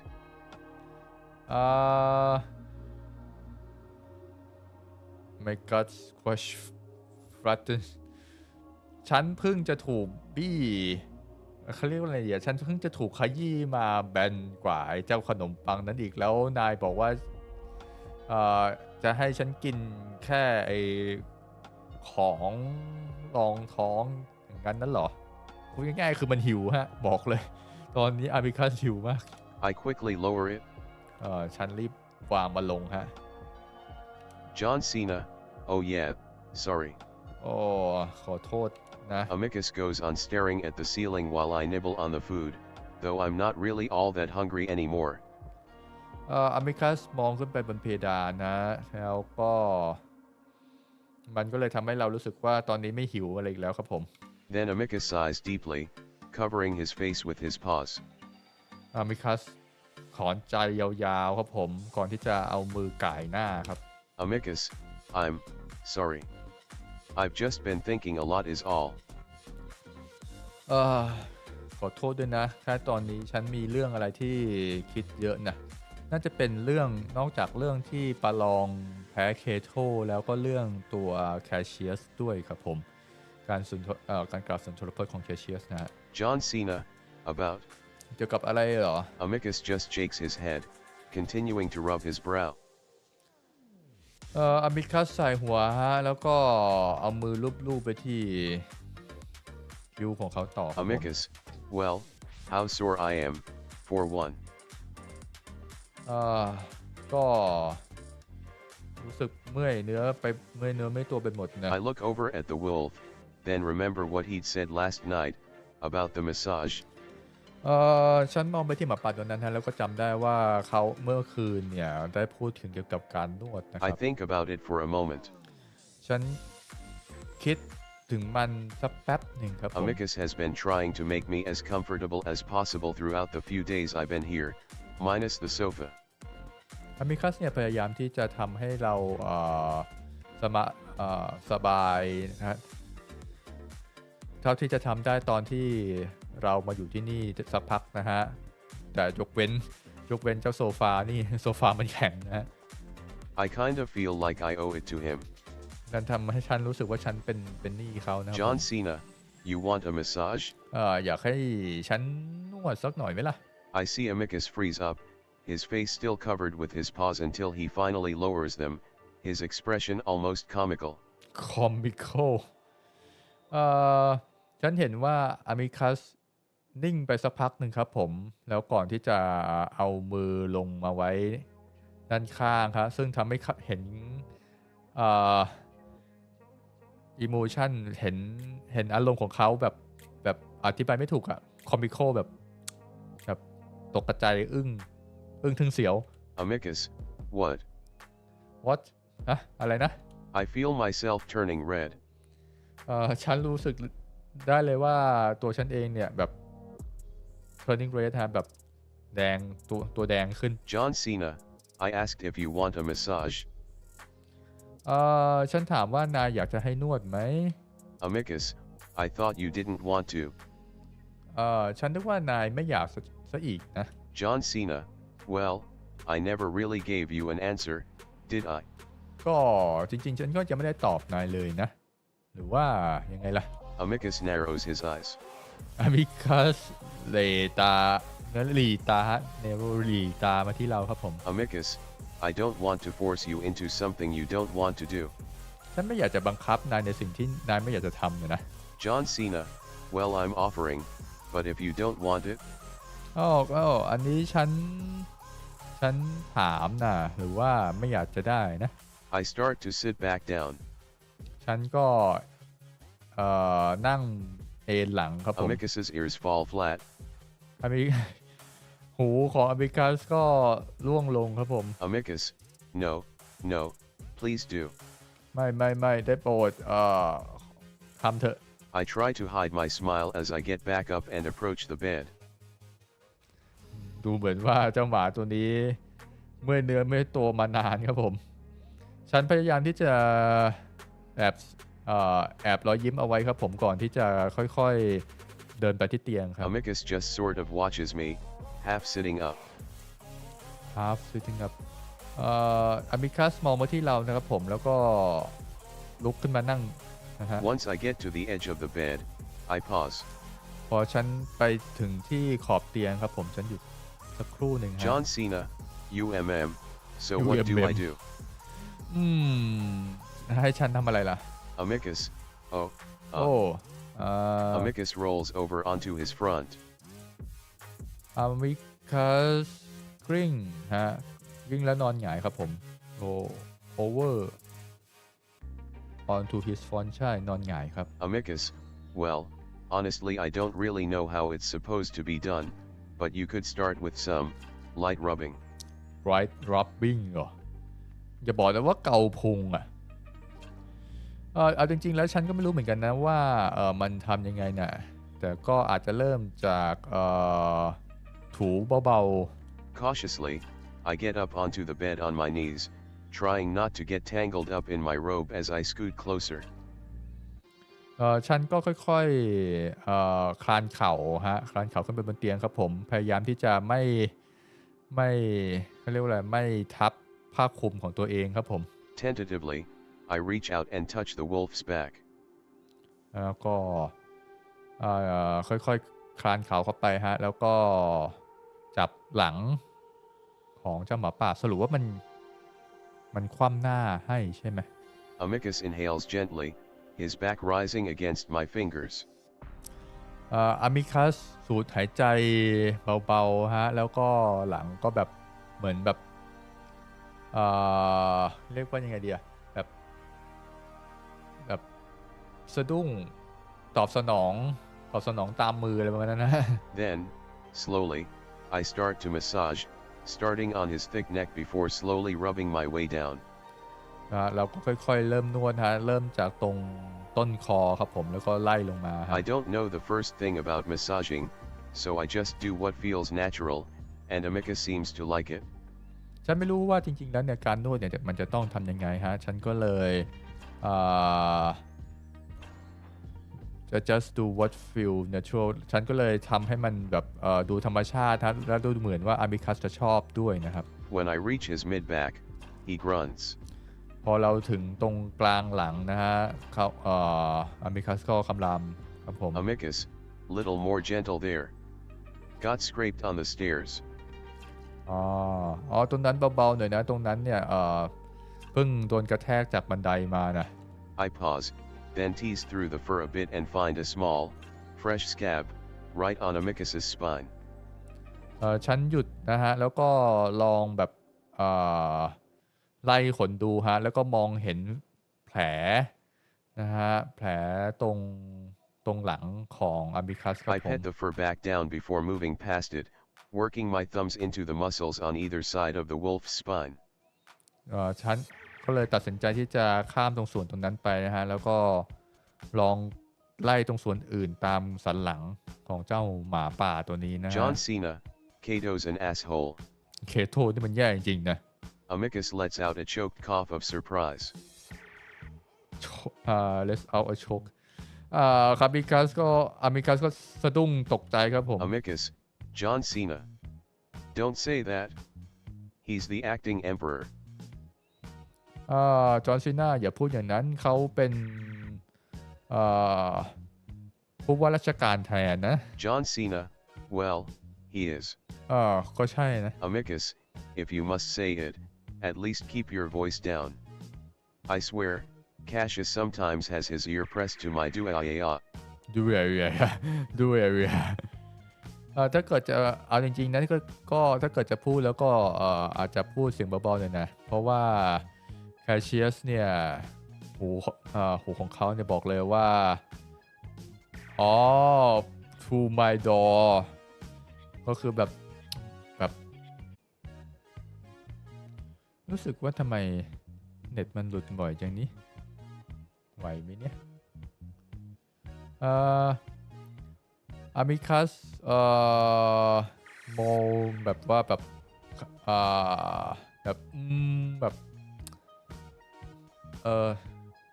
เสียงในลำคอเบาๆอะไรประมาณนั้นฮะในขณะที่เราขึ้นไปนวดคออีกครั้งนะแล้วก็กดเข้าไปจนถึงเนื้อกล้ามเนื้อนะครับผม The wolf's body melts into the bed and I grin with satisfaction as I keep up the pressure down the rest of his back. แล้วร่างของเจ้าหมาป่าก็ละลายลงไปในเตียงฮะในขณะที่เราก็พยายามที่จะออกแรงกดลงไปที่หลังของเขานะฮะ It would be easier if I were straddling him, but I don't know how I feel about doing that just yet. มันจะเป็นเรื่องที่ง่ายกว่าถ้าเกิดเราพยายามที่จะแบบ stuttering เหรอ stuttering คือทำท่าไหนวะแต่ก็เราก็ยังไม่เคยทำนะฮะ Amicus is quiet for a few minutes while I work, then he sighs. อามิคัสเงียบไปหลายนาทีนะครับผมตอนที่เรากำลังนวดให้ฮะก่อนที่เขาจะถอนหายใจครับผม Amicus, he was right though. I still act like a pup. I need to be more serious. เคโทเนี่ยก็พูดถูกนะแต่ฉันก็ทำตัวเป็นเด็กนะฉันอาจจะต้องทำตัวให้แบบเป็นผู้ใหญ่มากกว่านี้ I frown. ฉันก็มองฮะ John Cena, what do you mean? นายหมายความว่าไงนะ Amicus, Cato had every right to beat me. I haven't been acting very much like an emperor lately. เคโทเนี่ยก็ทำถูกนะที่เขาจะสั่งสอนฉันนะเพราะว่าช่วงหลังๆเนี่ยฉันก็ไม่ได้ทำตัวเหมือนจักรพรรดิเท่าไหร่นะ I shake my head. ฉันใส่หัวครับผม John Cena, first of all, no one should be beaten. Second, Cassius acts like a child, or pup. I mean, you might sometimes act a little immature, but he's a brat. You're fine if he's the one you're competing with. เรื่องของเรื่องเลยนะไม่มีใครที่จะต้องถูกทำร้ายนะแล้วอย่างที่สองเนี่ยแคชเชียสเนี่ยก็ทำตัวเป็นเด็กหมายถึงแบบเป็นลูกสุนัขนะแล้วก็บางครั้งเนี่ยนายเนี่ยอาจจะทำตัวไม่เป็นผู้ใหญ่แต่ก็เขาเองเนี่ยก็ทำตัวแย่นะซึ่งเขาเองเนี่ยก็ถือว่าเป็นคนที่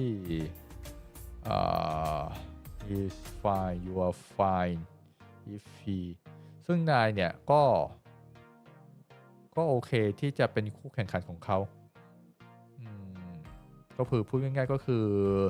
เป็นคู่แข่งที่สูสีนะฮะระหว่างแคชเชียสกับตัวอามิคัสนะครับ John Cena, besides, You're a lot of fun to be around. If I were a wolf, I would think it's pretty cool to have an emperor as nice and fun as you are. แต่ก็ยังไงก็ตามฮะฉันคิดว่า you are a lot of fun to be around นายเนี่ยก็เป็นคนที่มีความสุขนะฮะถ้าเกิดฉันเป็นหมาป่าเนี่ยฉันคิดว่าคงเป็นเรื่องดีที่จะมีกษัตริย์ที่ใจดีและมีความสุขอย่างนายนะ Amicus, oh really? อ่ะจริงงั้นเหรอ Amicus, then I suppose things are different here. I forgot myself at the lake today, and when Kato caught me teasing you. ฉันคิดว่าที่นี่อาจจะแตกต่างไปนะฉันลืมไปว่าI forget myself at the lake today ฉันลืมไปเลยเรื่องตอนที่เราอยู่ที่ทะเลสาบนะแล้วก็ทำให้นายต้องถูกล้อจากเคโทนะ Amicus presses his face into the pillow, cringing. Amicus ก็เอาหน้ามุดลงไปที่หมอนฮะ John Cena,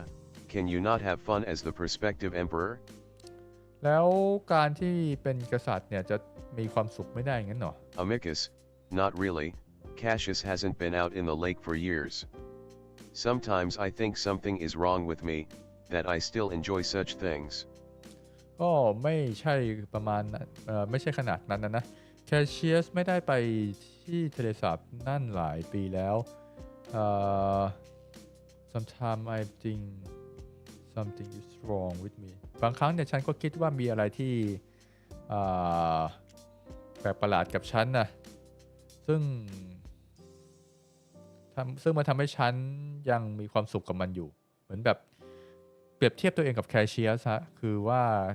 แคชเชียสเนี่ยไม่ได้ไปที่ทะเลสาบนานแล้วแต่ในขณะที่ตัวเองเนี่ยก็ยังชอบไปอยู่ I think trying to decide whether my opinion is worth anything on this alien moon. ฉันคิดอยู่ฮะว่าความเห็นของฉันเนี่ยมีประโยชน์กับพวกสัตว์ประหลาดนะพวกเอเลี่ยนบนดวงจันทร์ตรงนี้หรือเปล่า John Cena, well, I don't think so. People our age on Earth do way dumber stuff to have fun and it's considered normal. Even when you get older you're expected to do things you enjoy.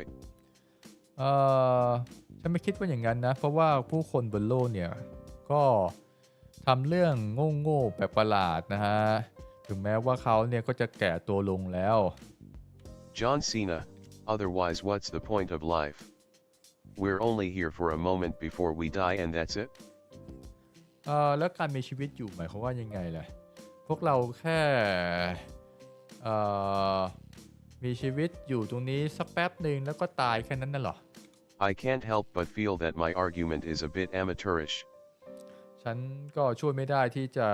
ต้องเสนอความเห็นที่แบบเป็นผู้ใหญ่ฮะ Amicus doesn't seem convinced either. ดูเหมือนว่าอามิคัสก็ไม่ค่อยเชื่อสักเท่าไหร่ฮะ Amicus, well, first of all the point of my life is to lead my people to a better future. Secondly, we become one with the parents when we die. ก็อย่างแรกเลยนะหน้าที่ของฉันเนี่ยก็คือเป็นผู้นำให้กับผู้คนที่นี่เพื่ออนาคตที่สดใสอย่างที่สองก็คือถ้าเกิดเราตายไปแล้วเนี่ยพวกเราก็จะไปอยู่กับพวก parents นะ I frown. ฉันก็มองบนนะ John Cena, become one? What, do they, absorb your soul, or something? เป็นหนึ่งอย่างนั้นเหรอเป็นหนึ่งด้วยกันอย่างนั้นเหรอหรือว่าพวกเขาดูดวิญญาณของนายไปนะ I stifle my chuckle when I see that Amicus is still very serious. ฉันก็ drive my chuckle ฉันยักไหล่เบาๆในขณะคือพอเห็นสายตาที่เคร่งเครียดของอามิคัสครับผม Amicus, no, well, I don't know, but our consciousness joins theirs and we go on to spread throughout the universe together. ก็ไม่ถึงขนาดนั้นนะแต่ว่าความรู้สึกนึกคิดของเราเนี่ยก็จะรวมเป็นหนึ่งอันเดียวกันแล้วก็ท่องไปทั่วจักรวาลด้วยกันนะ John Cena, is there, proof of this? Did they say that's what happens? แล้วมันมีข้อพิสูจน์ไหมล่ะหรือว่าอันนั้นเป็นสิ่งที่เขาพูดต่อกันมา Amicus, of course. แน่นอน I think of questioning him further, but right now I'm not really in the mood to debate anything religious with this wolf. จริงๆแล้วฉันเนี่ยก็อยากจะถามเขาต่อไปนะแต่ก็ฉันไม่ได้อยู่ในมูดนะฮะในอารมณ์ที่จะต้องมาดีเบตกับเกี่ยวกับพวกศาสนาความเชื่อกับเจ้าหมาป่านี่ครับผม His mind seems to be on the having fun issue anyway. His mind seems to be on the having fun issue รู้สึกว่าจริงๆแล้วเนี่ยปัญหาของเขาหลักๆก็คือการมีความสุขนะฮะมากกว่าที่จะคุยกันเรื่องความเชื่อนะ John Cena, well, I will say that Roman emperors on earth had a lot of fun. แต่ก็ฉันอยากจะบอกว่ากษัตริย์โรมที่อยู่บนโลกเนี่ยก็มีความสุขเหมือนกันนะ I laugh. ฉันหัวเราะ John Cena, there was an emperor named Elagabalus that didn't really give a shit about what the people thought of him. He had all the fun and sex he wanted. And sex he wanted ก็มีกษัตริย์คนหนึ่งของกรุงโรมนะชื่ออาเลเกบาลัสนะครับผมซึ่งเขาเนี่ยก็ไม่ได้สนใจเลยว่าประชาชนเนี่ยคิดยังไงกับเขานะเขาแค่มีความสุขแล้วก็มีเซ็กเท่าที่เขาอยากจะมีนะ Amicus, oh. Amicus sounds amused. Amicus ดูเหมือนว่าจะแบบ amuse แบบรู้สึกตลก Then I wince, remembering that no one really liked Elagabalus and he was killed along with his male lover, then his beheaded body was dragged through the streets of Rome. อ๋อแล้วฉันก็นึกขึ้นได้นะฮะว่าไม่มีใครชอบอาเลกาบาลัสเลยครับผมซึ่งเขาเนี่ยถูกสังหารโดยเมลเลเวอร์ก็คือผู้ชายของเขาครับผมแล้วก็ร่างของเขาเนี่ยก็ถูกลากไปรอบกรุงโรมนะฮะ John Cena, well, I think balance is a good thing to have in life. Be serious when you need to be, have fun when you can. แต่ก็ฉันคิดว่าการที่เป็นการมีสมดุลของการใช้ชีวิตเนี่ยเป็นเรื่องดีserious ในช่วงจังหวะที่จะต้องเป็นแล้วก็มีความสุขในช่วงที่เป็นไปได้ฮะก็คือแบบเครียดบ้างก็ดีมีความสุขก็ดีมีความสุขบ้างก็ได้อย่างนี้ฮะ Amicus just grunts again and I go on rubbing for a while longer. Amicus เสียงคุณลำคอยครั้งนะฉันก็เลยนวดต่อไปอีกสักพักนึงครับผม Amicus, oh. So while I was at my studies I had some time in the library to myself. โอ้ตอนที่ฉันได้เรียนอยู่เนี่ยฉันก็ได้ไปใช้เวลาอยู่ในห้องสมุดอยู่สักพักด้วยนะ Amicus, I found this primate species in the general vicinity of your star. ฉันเจอสายพันธุ์ที่อยู่ในระบบสุริยะเดียวกันกับนายด้วย Amicus, they were part of a failed uplift and look generally similar to you. A lot hairier, but I don't think anyone will notice. พวกเขาวิวัฒนาการไม่สำเร็จแล้วก็รูปร่างลักษณะคล้ายๆนายนะแต่ว่าขนเยอะกว่านี้เยอะมากรู้สึกว่าจะไม่มีใครรู้จักเขาด้วย Amicus, the name they have for themselves isn't pronounceable by us, but we named them the Semenians, so if anyone asks you what you are, tell them that. Semenians เหรอรู้สึกว่าชื่อของเขาเนี่ยไม่ได้ถูกเรียกโดยพวกเรานะแต่ว่าพวกเราเนี่ยเรียกพวกมันว่า Semenians เพราะฉะนั้นถ้าเกิดมีใครถามว่านายคืออะไรก็เรียกว่าอย่างนั้นแล้วกัน Semenians เหรอรู้สึกว่ามัน John Cena, oh, okay. โอเค I repeat the word in my head, trying to memorize it. ฉันพยายามพู ดพูดคำนั้นซ้ำๆในหัวนะฮะเพื่อที่จะจดจำมันครับผม Amicus, also, I would recommend avoiding that Chemian. I didn't like the looks of him. อ๋อแล้วอีกอย่างหนึ่งก็คือว่าฉันแนะนำว่าพยายามที่จะอย่าเข้าไปยุ่งกับไอ้เคเมียนตัวนั้นน่ะฉันไม่ค่อยชอบเขาเท่าไหร่ John Cena, why not? ทำไมล่ะ Amicus, I don't know, but his demeanor was rather rude. I've heard they are an arrogant people, but to see it in person.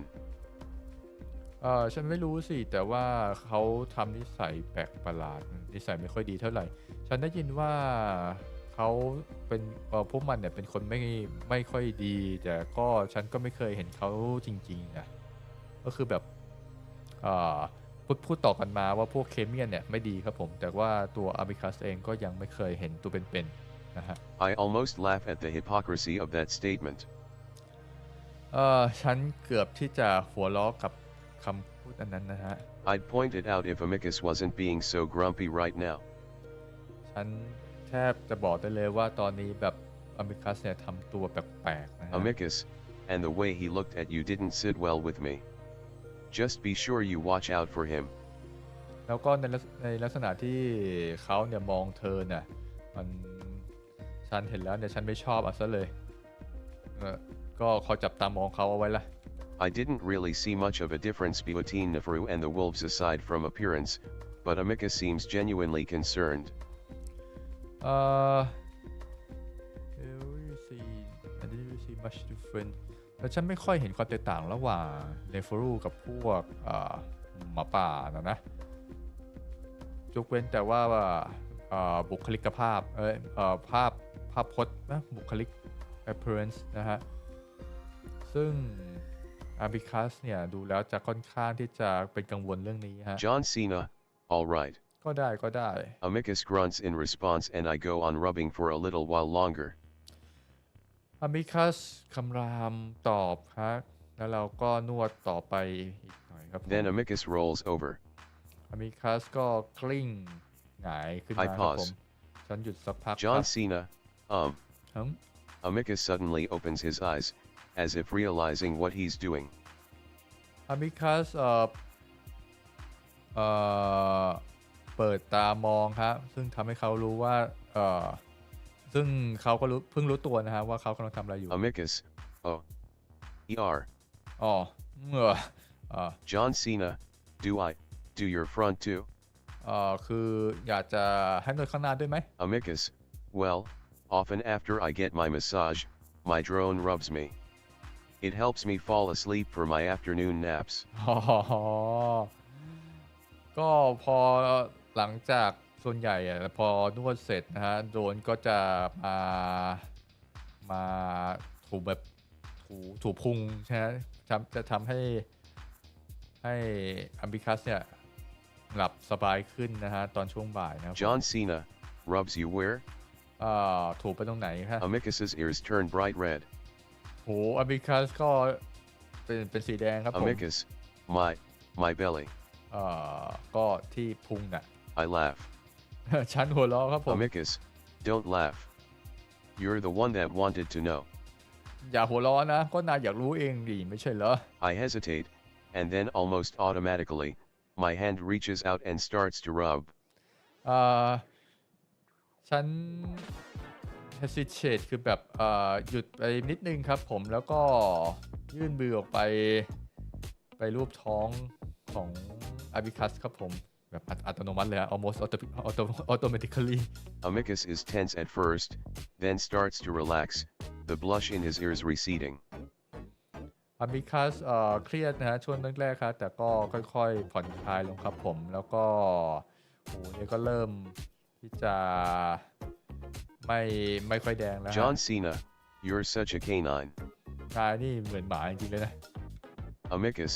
I am a canine. ฉันเป็นหมาดิ The fur, fluffy and disheveled from the shower, smooths down against the wolf's thick stomach, his belly rising and falling against my hand. เจ้าขนพองๆอันนั้นนะฮะซึ่งหลังจากที่อาบน้ำเสร็จนะครับผมก็ smooth down against the wolf's thick stomach ก็แบบเรียบเนียนไปกับพ พุงของเจ้าหมาตัวนั้นนะฮะแล้วก็ขึ้นลงยังไงดีอะก็มันหายใจเนาะมันก็แบบยุบพองๆนะครับผมตามมือของเรา In his relaxed state, his stomach is soft under the fur, and I press down a bit more firmly to really rub at it. ก็เป็นช่วงที่แบบผ่อนคลายนะครับผมแล้วก็ขนตรงพุงก็ค่อนข้างนุ่มด้วยฮะแล้วก็ค่อยๆกดลงไปรูปเบาๆครับผม Amicus grunts and winces a bit. Amicus คำรามเบาๆแล้วก็แบบวินส์ยีเบา John Cena, too hard. ๆแรงไปเหรอ Amicus, just sore, but keep going. It feels good. มันก็แค่ปวดนะทำต่อไปเหอะมันรู้สึกดีนะ As I continue to rub, his eyes close and his muzzle part slightly. ตอนที่เราสูบไปเรื่อยๆครับผมตาของเขาก็เริ่มปิดฮะแล้วก็จมูกก็แบบเอียงไปข้างหนึ่งครับ John Cena, Suo, the trials start soon, at the end of this month, I guess. การประลองการทดสอบก็จะเกิดขึ้นเร็วๆนี้แล้วสิใช่ไหมสิ้นเดือนนี้ใช่ไหมล่ะ Amicus, yes. ใช่ John Cena, and I'm involved in it somehow. แล้วฉันก็ต้องเข้าร่วมด้วยใช่ไหม Amicus, MMMMH. MMMMH John Cena, wanna talk about it later? อยากจะคุยเรื่องนี้สักหน่อยไหมล่ะ Amicus, MMH. MMH Now that I'm thinking about it, I'm getting a bit nervous. แล้วตอนนี้เนี่ยฉันก็แบบเริ่มกังวลเรื่องนี้มากขึ้นแล้วฮะ But Amicus doesn't seem to be worried, and that puts me at ease, at least a little bit. แต่ว่า Amicus เนี่ยดูเหมือนว่าจะไม่ค่อยกังวลเรื่องนี้เท่าไหร่ฮะมันก็เลยทำให้เราค่อนข้างสบายใจขึ้นมานิดนึงนะฮะ That's when I noticed the particular bulge in Amicus's undergarments, the one I'd noticed when I'd brushed him yesterday. Particular bulge undergarment แล้วฉันก็รู้ก็คือแบบ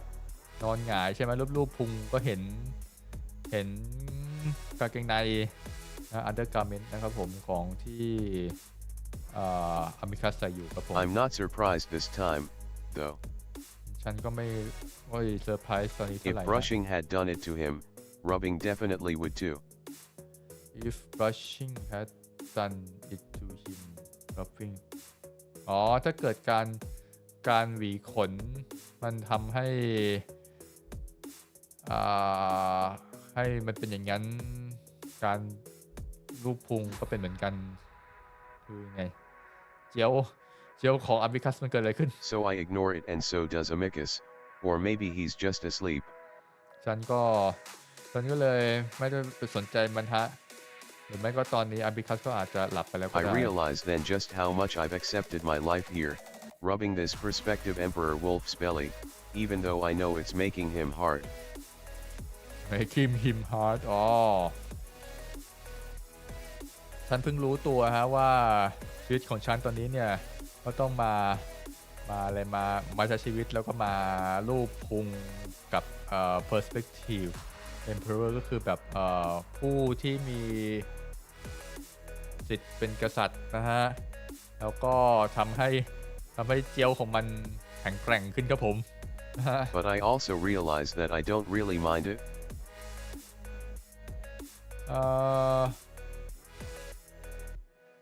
แต่ฉันก็ไม่ค่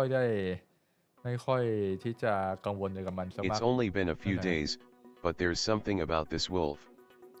นี่มันก็เพิ่งผ่านมาไม่กี่วันนะครับผมแต่ว่ามีอะไรหลายๆอย่างนะฮะที่เกี่ยวกับเจ้าหมาป่าตัวนี้ครับผม I don't know, I just like him. แต่ไม่รู้มันคืออะไรแต่ฉันก็ชอบเขาฮะ Amicus starts to snore,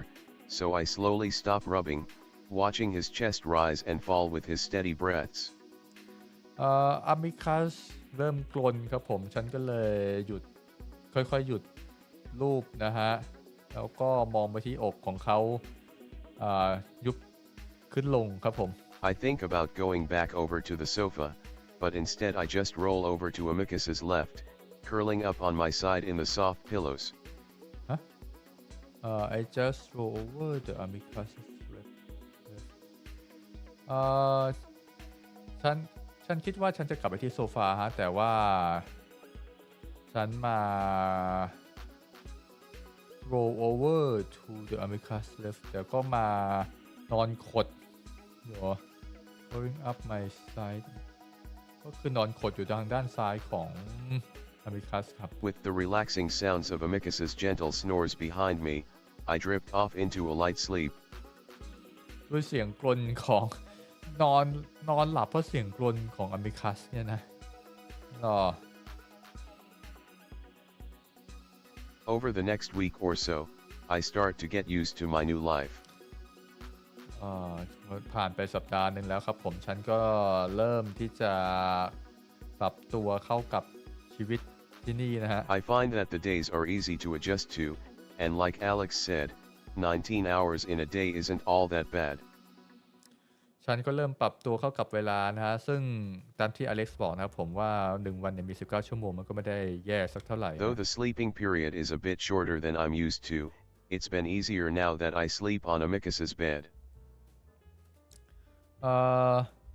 มันก็มีเวลาให้สำหรับการนอนพักเนี่ยสั้นลงครับแต่ก็หลับได้ง่ายขึ้นนะเมื่อมานอนอยู่บนเตียงของ Amicus นะครับ After I'd fallen asleep next to him,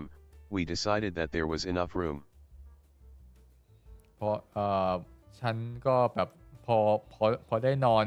บนเตียงของ Amicus นะก็เลยทำให้รู้ว่าจริงๆแล้วเนี่ยมันก็มีพื้นที่พอนะครับผมสำหรับนอน2คน The wolf set one of his many long pillows down between us as a courtesy to me, even if he did sometimes end up rolling over onto my end. เจ้าหมาป่านั้นนะก็เอาหมอนยาวๆนะมากั้นแบ่งเตียงไว้ให้ครับแต่ถึงแม้ว่าสุดท้ายเจ้า Amicus ก็นอนล้นมาอยู่ดีนะฮะ He's been busy these past few days, and I think it's because of what happened between him and Kato. ช่วงนี้ Amicus ก็ค่อนข้างที่จะยุ่งนะครับผมก็หลักๆก็น่าจะเรื่องเกี่ยวกับเขาระหว่างเขากับ Kato นะฮะ He doesn't suggest any more outings and instead wakes up early to go to meditation before leaving for the city to do various campaigning stuff. ช่วงนี้เขาก็ไม่ได้ไปเอาติ้งเหมือนตอนแรกๆแล้วครับผมแล้วก็ตื่นเช้าขึ้นมานั่งสมาธินะฮะแล้วก็ออกไปหาประชาชนนะฮะ Amicus doesn't explain exactly what that involves, and he doesn't bring me along. Amicus ไม่ได้อธิบายนะครับว่ามันเกี่ยวข้องอะไรแต่ว่าเขาก็ไม่ได้พาฉันไปด้วยครับ I ask why, considering I thought my main job was to accompany him to these things, but he just says he's not doing the stuff that involves me quite yet.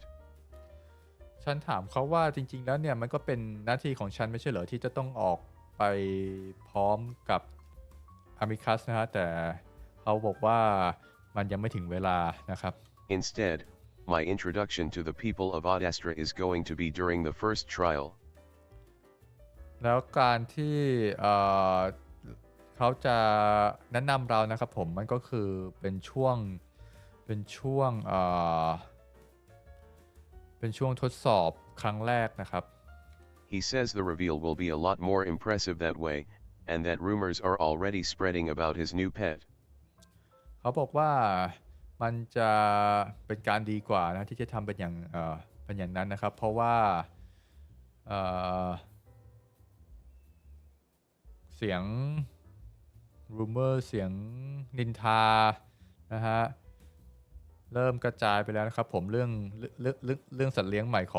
อง Amicus นะก็คือตัวเรานี่เองนะครับ That's another thing, my involvement in the trial.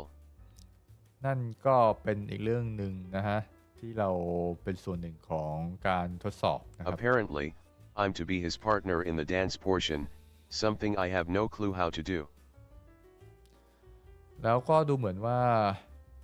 ฉันจะต้องเป็นคู่เต้นของ Amicus ด้วยนะครับซึ่งเราก็ยังไม่รู้ว่ามันจะต้องเต้นยังไง I've been getting more and more worried about it, telling Amicus he actually needs to show me what I'm going to be doing, but he brushes me off, telling me it's no big deal. ฉันก็พยายามนะฮะที่จะอยากจะให้ Amicus สอนหรือว่าบอกนะฮะว่าการทดสอบเนี่ยมีอะไรบ้างแต่ว่า Amicus เองก็ไม่ได้พูดอธิบายเราเท่าไหร่นะฮะแล้วก็บอกเราว่ามันไม่ได้เป็นเรื่องใหญ่อะไรมากมาย Apparently, The dancing is rather easy, and the main objective is just to show me off. จะดูเหมือนว่าการเต้นจริงๆแล้วเนี่ยมันค่อนข้างง่ายครับซึ่งเป้าหมายจริงๆของมันก็คือการที่นำเรามาโชว์นะฮะ Since everyone already knows what Alex is, I should be rather impressive to the officials that will be judging us. Since everyone already know what Alex is, I should be rather impressive to the official. โอเคซึ่งทุกคนเนี่ยพาก็รู้หมดแล้วนะครับว่าอเล็กซ์คือใครนะฮะเพราะฉะนั้นการที่เราได้ออกไปเนี่ยมันก็แบบมันน่าจะเป็นเรื่องที่น่าตื่นเต้นมากกว่านะฮะ Amicus is confident that we'll win that portion of the contest easily. ซึ่งถ้าเกิดทำอย่างนั้นเนี่ยมันก็จะทำให้เขาเนี่ยก็คือตัว Amicus นะชนะ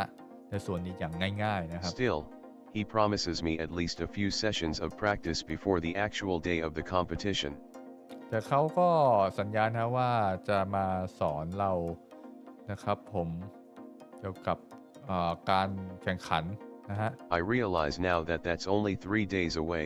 and despite Amicus's constant reassurances, I can feel the stress building. และนั่นเนี่ยก็เหลือเพียงแค่3วันนะครับผมและฉันก็รู้สึกถึงความเคร่งเครียดที่ก่อตัวขึ้นนะฮะโอเคเดี๋ยวขอเวลาสักครู่นะครับเอาน้ำแป๊บนึง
มาต่อกันดีกว่า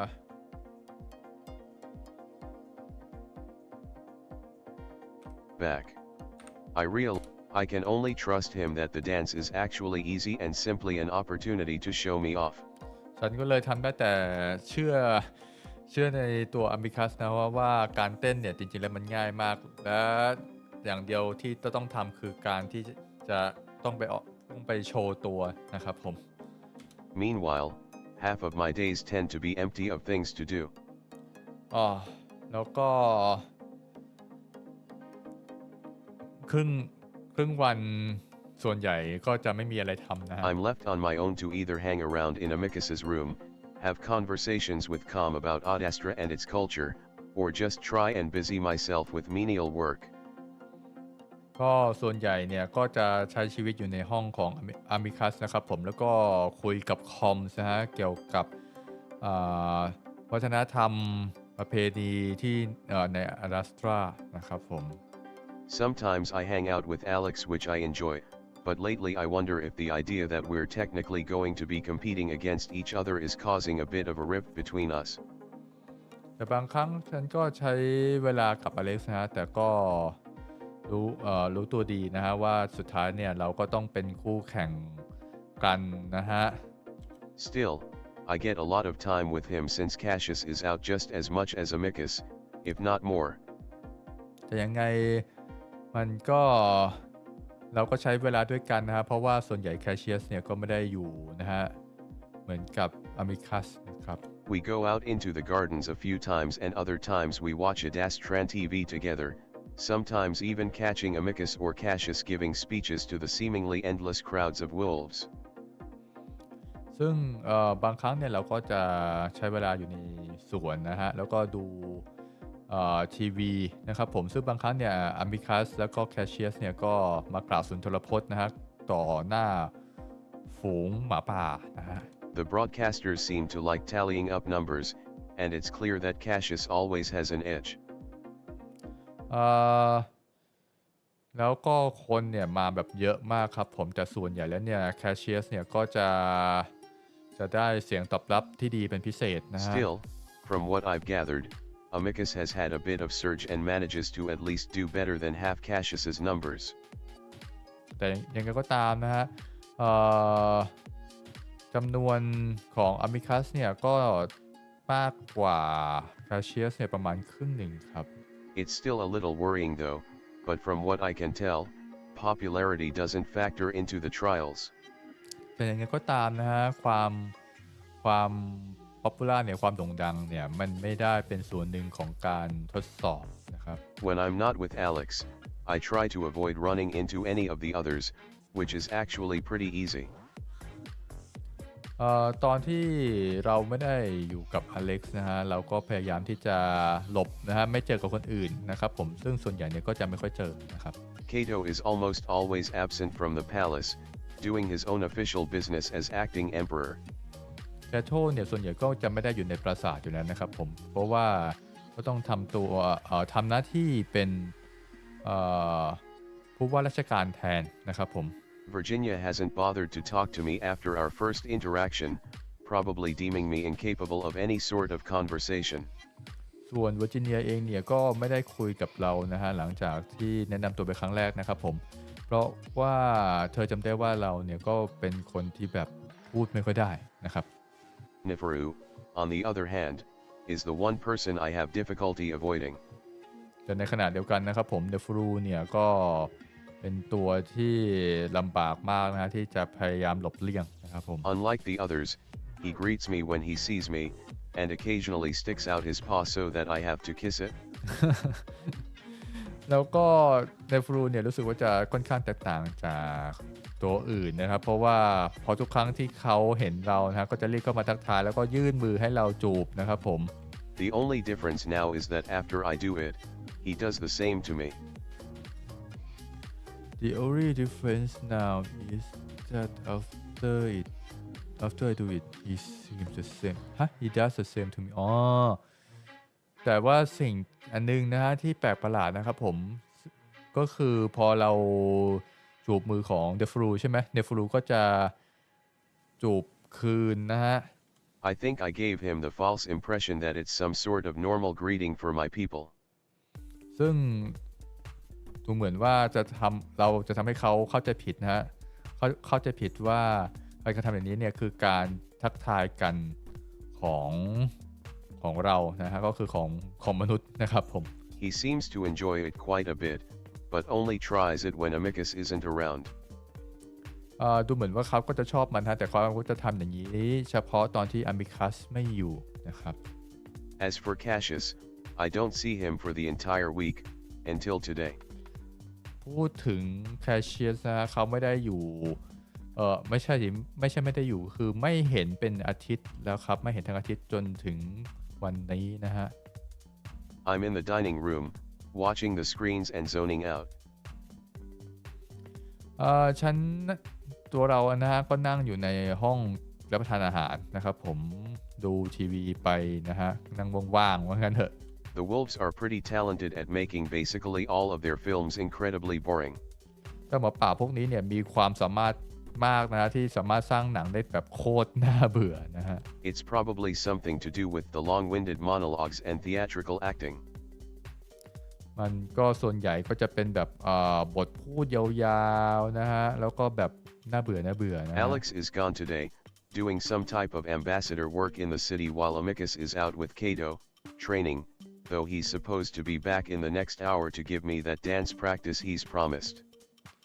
อเล็กซ์วันนี้ไม่อยู่นะครับผมซึ่งได้ออกไปข้างนอกฮะทำหน้าที่เป็นทูตนะครับผมในขณะที่อามิคัสก็กำลังฝึก ฮะ training นะครับผมกำลังฝึกอยู่กับเคโชฮะแล้วก็อาจจะกลับมาภายในอีกไม่กี่ชั่วโมงนะครับผมซึ่งอาบิคัสเนี่ยก็ได้สัญญาว่าจะมาสอนเราเต้นนะฮะI'm nodding off and thinking about heading back to Amicus's room to take a quick nap when Cassius suddenly comes in.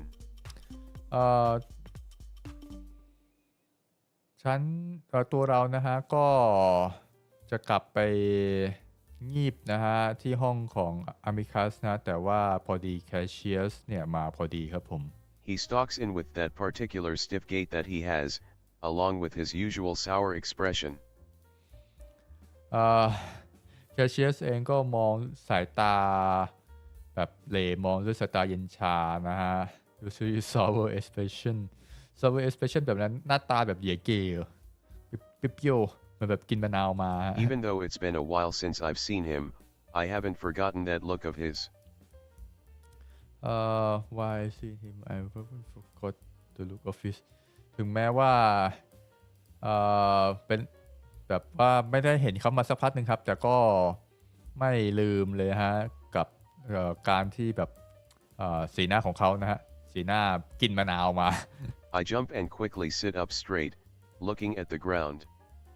ฉันรีบลุกขึ้นมาครับผมแล้วก็มองไปที่พื้น There's only a moment of silence before his reedy voice breaks it. มันก็เป็นพักใหญ่ๆนะฮะก่อนที่เขาจะพูดขึ้นมาครับผม Cassius, pet, come with me. เจ้าสัตว์เลี้ยงมากับฉันหน่อยสิ And with that, he turns and stalks right back out of the room.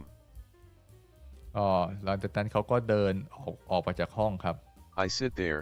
stunned for a moment. ฉัน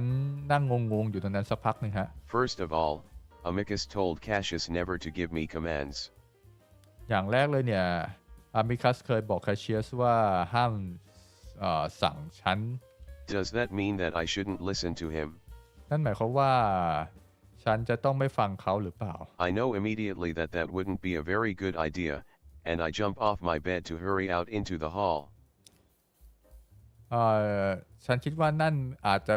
เป็นเรื่องไม่ดีฉันก็เลยรีบลุกขึ้นมาแล้วก็ออกไปจากห้องครับ The important thing is that Amicus isn't here right now, and I know that Cassius is not someone I want to piss off. และสิ่งสำคัญก็คือว่าตอนนี้เนี่ยอามิคัสไม่อยู่แล้วก็แคชเชียสเนี่ยเป็นหนึ่งในคนที่ฉันไม่อยากจะทำให้เขาหงุดหงิด I still remember how quickly he suggested he hit me as punishment. ฉันจำได้นะฮะว่าตัวแคชเชียสเนี่ยเคยตีฉันนะฮะเพื่อเป็นบทลงโทษครับ I'm just in time to see his white tail disappear around a corner and I jog after him, noting just how confident he is that I'll follow him without question. ฉันก็เดินตามหลังเขาไปฮะเราเห็นหางแวบๆนะครับผมซึ่งดูเหมือนว่าเขาจะค่อนข้างมั่นใจนะฮะว่าฉันจะต้องตามเขาไปแน่นอนนะ I don't think he's even looked back once. แล้วเขาก็ไม่เคยหันกลับมามองเลยครับ I realize that we're heading out into the gardens, toward the same tables and benches that Alex and I have eaten our lunches at a few times. ก็เดินตามเข้ามาถึงสวนนะซึ่งเป็นสวนเดียวกันกับที่เรากับอเล็กซ์นะฮะกินข้าวกลางวันที่นี่เป็นบางครั้งนะครับผม That's when I see Virginia and Nefru sitting down already,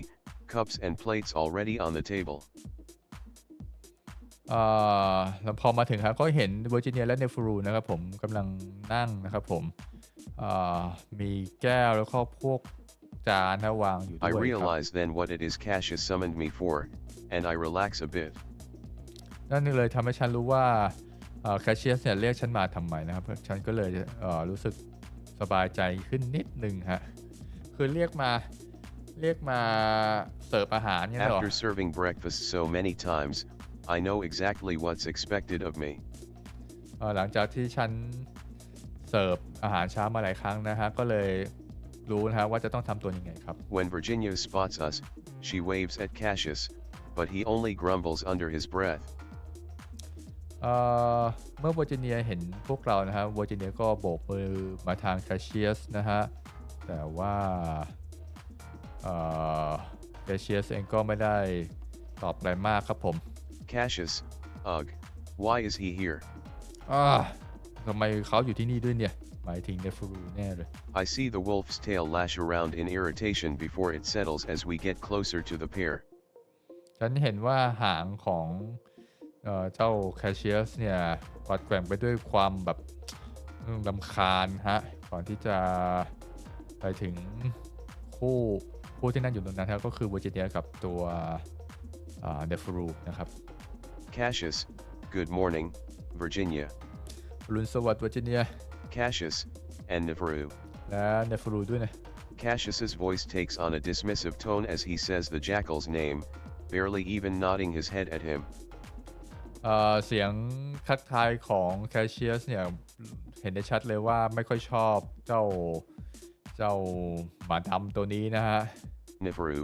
a hotep be with you, Cassius. How are you this day? โฮเชปพี่โฮเชป be with you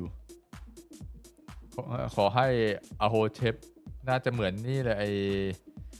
ชื่ออะไรวะอิโมเชมปะ be with you ฮะ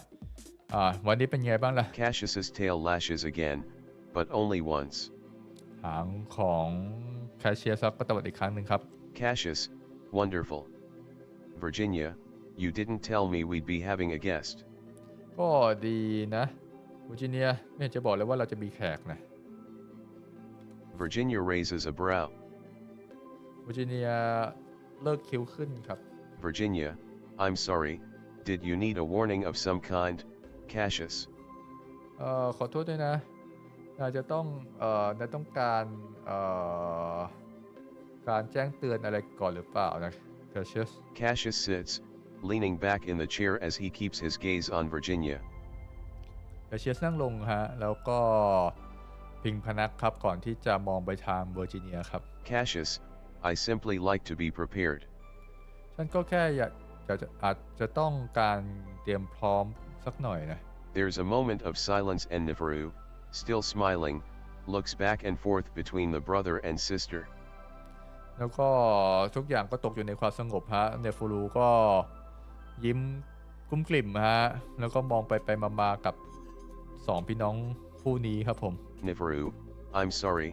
am I causing an inconvenience? ก็ขอโทษด้วยนะฉันทำให้ทุกคนอึดอัดหรือเปล่านะ Virginia, no, Neferu. Cassius is simply being his usual, gloomy self. ขอบคุณเซนเลิฟลี่บอยฮะสำหรับการ subscribe เข้ามาครับไม่นะเนฟรูแคชเชียสแค่is usual แคชเชียสแค่เป็นแบบนี้ทุกครั้งนั่นแหละ Cassius's paws, which are clasped on the table, tighten their grip on each other. มือของแคชเชียสฮะก็ไปหยิบของไม่สิคือแคชเชียสก็นั่งกุมอกนะฮะ Virginia doesn't seem to notice though, and instead looks up at me. เหมือนว่าเวอร์จิเนียจะไม่รู้นะฮะว่าแคชเชียสแบบอารมณ์ค่อนข้างหงุดหงิดนะฮะแต่ว่ามองมาทางเรานะครับผม Virginia, and you brought John Cena? แล้วนายเอาจอห์นซีนามาด้วยเหรอ Cassius doesn't even look at me. แคชเชียสไม่มองมาทางเราเลยครับผม Cassius, I'm borrowing him. My pet is doing diplomatic work in the city. ก็ฉันยืมตัวเข้ามาน่ะพอดีสัตว์เลี้ยงของฉันมีงานจะต้องทำในเมืองนะ Virginia rolls her eyes. เวอร์จิเนียมองบนฮะ Virginia, really, Cassius, you can't manage to serve yourself even once. เอาจริงดิแคชเชียสนายเองไม่เคยไม่สามารถจัดการตัวเองแม้กระทั่งสักครั้งเลยเหรอ Cassius, if I am to be emperor, I need to act like one, and please leave questioning me for another time. I don't want to be rude to our guest. ถ้าเกิดฉันอยากจะเป็นกษัตริย์แล้วก็ฉันก็ต้องทำตัวให้เป็นดูสักครั้งแล้วก็ขอร้องเถอะอย่าพูดแบบนั้นต่อหน้าแขกของเรา Cassius smiles at Neferu, though it looks forced. แคชเชียสยิ้มไปทางเนฟูรูฮะและดูเหมือนว่าจะต้องแบบต้อง force คือแบบพยายามยิ้มฮะ Another moment of tense silence. แล้วก็ทุกคนก็อยู่ในท่ามกลางความเครียดฮะเงียบ ไปด้วยความเครียดครับผม I take it as an opportunity to do my work. ฉันก็เลยใช้จังหวะนี้นะฮะในการที่แบบเริ่มเสิร์ฟอาหารนะครับผม John Cena, me. Serve now. ฉันเสิร์ฟแล้วไหม I almost snicker at my own caveman speech. ฉันเกือบที่จะลืมที่จะต้องแบบพูดในแบบภาษาคนมนุษย์ถ้ำนะฮะ Cassius, yes, pet. ใช่เพชรก็คือแบบก็เสิร์ฟเลยแหละนะฮะเริ่มเสิร์ฟเลย I go about serving him, picking up slices of baked and seasoned bread off the platter before setting them on a smaller plate. ฉันก็เริ่มที่จะหยิบพวกขนมปังนะฮะแล้วก็มาจัดทำเป็นวางจัดไว้อยู่บนจานไปเล็กๆนะฮะ I set this in front of Cassius. ฉันก็เอาไปวางไว้อยู่ข้างหน้าแคชเชียร์ Then I pour some tea out of the heated pot into Cassius's cup before finally stepping back, hands clasped together. แล้วก็เทน้ำชาใส่แก้วของแคชเชียร์นะฮะเสร็จก่อนที่จะถอยหลังกลับไปเอามือกุมเอาไว้ครับ Luckily, ผม Cassius and Virginia act like I'm not there, carrying on their conversation. โชคดีที่แคชเชียร์กับเวอร์จิเนียฮะทำตัวเหมือนเราไม่ได้อยู่ที่นั่นครับผมแล้วก็พูดคุยต่อไป Only ครับผม Neferu seems to be constantly aware of my presence, occasionally glancing at me. ดูเหมือนว่าจะพ้อนเจ้าเนฟูรูนะฮะที่แบบว่ามองเราตลอดเวลานะครับผม Cassius, are you enjoying your stay here, Neferu? นายเนฟูรูenjoy ก็คือแบบอยู่ที่นี่สนุกดีไหม Neferu snaps his gaze from me to Cassius. Neferu snap his gaze ก็เดฟูรูนะฮะก็คือตอนแรกจ้องเราอยู่ใช่ไหมก็เลยเปลี่ยนไปจ้องแคชเชียร์แทนครับ Neferu, oh yes, very much so. You've all been so hospitable to me. I thank you. อ๋อใช่นายก็ช่วยดูแลฉันดีมากเลยตอนอยู่ที่นี่นะฉันขอบคุณมาก Cassius waves his paw. แคชเชียร์ก็แบบโบกมือปัดไปฮะ Cassius, it's the Wolven way, Neferu. No thanks are needed. มันก็เป็นพิธีของเราอยู่แล้วแหละไม่ต้องขอบคุณหรอก Another moment of silence stretches out before Virginia reaches for a plate. ทุกอย่างก็เงียบสงบไปครับจนเวอร์จิเนียยื่นมือหยิบจานนะฮะ Virginia, can I get you some panenum, Neferu? Can I get you some ให้ฉันหยิบพาเนนัมให้ไหมเนฟูรุพาเนนัมคืออะไรวะมันน่าจะเป็นอาหารเลยอะไรสักอย่าง But Neferu suddenly stands up. แต่ว่าอยู่ดีๆก็เนฟูรุก็ลุกขึ้นครับ Neferu, actually, I should be on my way. I can tell that you intended to speak with your sister alone, Cassius. Good day, and good day to you, John Cena. ดูเหมือนว่าฉันจะต้องไปอีกที่หนึ่งนะก็ดูเหมือนว่านายจะต้องอยู่กับน้องสาว2 คนใช่ไหมยังไงก็ไว้เจอกันนะทั้ง2 คนแล้วรวมถึงนายด้วยจอห์นซีนา I jump, but quickly duck my head in response. ฉันสะดุ้งนะฮะแล้วก็ก้มหน้าพยักหน้าให้ครับ Neferu then wanders off into the gardens, paws behind his back as he disappears behind the bushes and flowers. แล้วก็เนฟูรุก็เดินจากไปนะครับผม Cassius looks after him, his ears lowered, the inside slightly red. แคชเชียร์ก็มองเขาเดินจากไปนะครับผมหูก็ตกลงฮะแล้วก็เป็นสีแดงครับ Cassius, he's rather blunt, isn't he? ดูเหมือนว่าเขาจะค่อนข้างทื่อหน่อยใช่ไหมเนี่ย Virginia doesn't respond, and Cassius looks over to see that she's glaring at him. เวอร์จิเนียไม่ได้ตอบเลยครับผมแต่ว่าทางแคชเชียร์เองก็มองไปทางเวอร์จิเนียฮะโดยแล้วดูเหมือนว่าเวอร์จิเนียเนี่ยก็มองไปทางเดฟลูอยู่นะฮะ Cassius, what? อะไรงั้นเหรอ Virginia, he is our guest, Cassius. Start treating him like one. เขาเป็นแขกของเรานะแคชเชียสดูแลเขาให้ดีหน่อยสิ Cassius, WHIF. ดูแคชเชียสCassius sighs and looks away, pouting. แคชเชียสถอนหายใจแล้วก็มองไปทางอื่น Virginia ครับผม takes a sip of her tea before leaning back in her chair, letting the silence drag on a bit before finally speaking. เวอร์จิเนียก็จิบชาฮะก่อนที่จะเอนพนักพิงไปข้างหลังครับผมปล่อยให้ทุกอย่างอยู่ในความสงบฮะหลังจากนั้นเธอก็พูดขึ้นครับ Virginia, what is it, Cassius? มีอะไรงั้นเหรอแคชเชียส Cassius, what is what? อะไรเหรอมีอะไร Virginia, why are you sulking more than the usual? ทำไมนายรู้สึกเศร้าๆกว่าปกตินะ Cassius sighs. แคชเชียสก็ถอนหายใจฮะ Cassius, I am very busy, Virginia, and I freed up this portion of my day to have good conversation. I've barely spoken to you since you returned, and I wanted to ask about your trip. ช่วงนี้ฉันค่อนข้างยุ่งมากเลยนะเวอร์จิเนียแล้วก็ฉันพยายามจะหาเวลามาคุยกับเธอนะเกี่ยวกับการเดินทางของเธอที่หายไปตั้งนานเนี่ยอยากจะมาคุยสักหน่อย Cassius takes a brisk sip from his cup. แคชเชียสก็จิบชา Cassius, it's difficult to speak intimately when others are around, especially those of a different species. มันรู้สึกเป็นเรื่องยากนะในการที่พูดคุยกันเมื่อมีคนอื่นอยู่ด้วยโดยเฉพาะพวกสายพันธุ์อื่น Virginia, Cassius, if you wanted to speak alone, you only had to ask. I was simply worried that Nefru is growing bored of the palace, so I invited him along. Cassius ถ้าเกิดนะอยากจะคุยกับเรา2 ต่อ 2แล้วก็แค่บอกฉันนะฉันแค่พาเนฟรูมาด้วยก็กลัวว่าเขาจะอยู่ในปราสาทอย่างเหงาๆนะ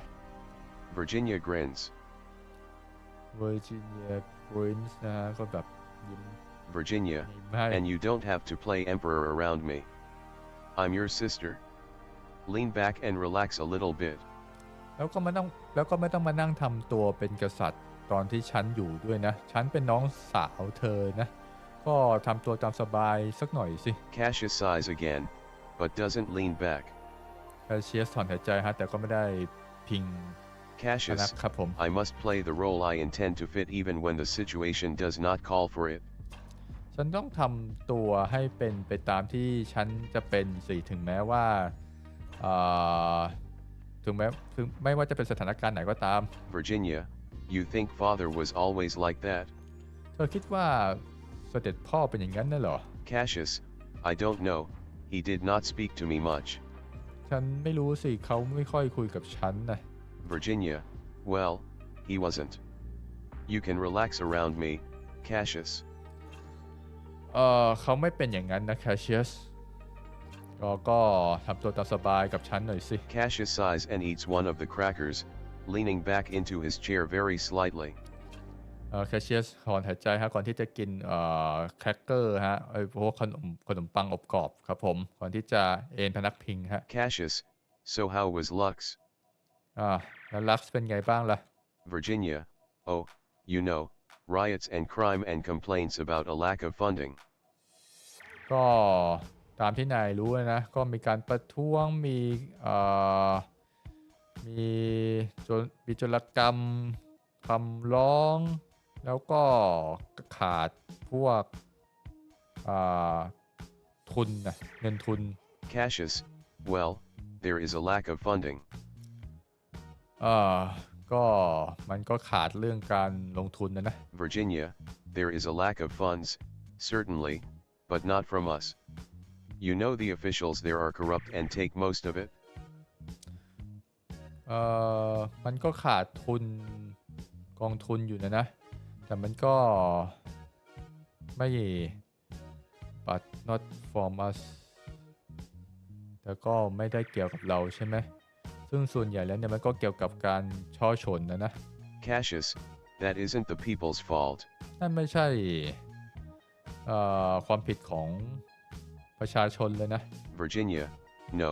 but they should choose their politicians more carefully. They're electing officials based on how outrageous they can be. How does that result in a sound government? นั่นก็ไม่ใช่พวกเขาเนี่ยจะต้องเลือกนักการเมืองนะฮะนักการเมือง politician นักการเมืองที่ดีกว่านี้ they are electing official based on how outreach พวกเขาเนี่ยเลือกนักการเมืองเนี่ยมาจากการเขาทำงานดีแค่ไหน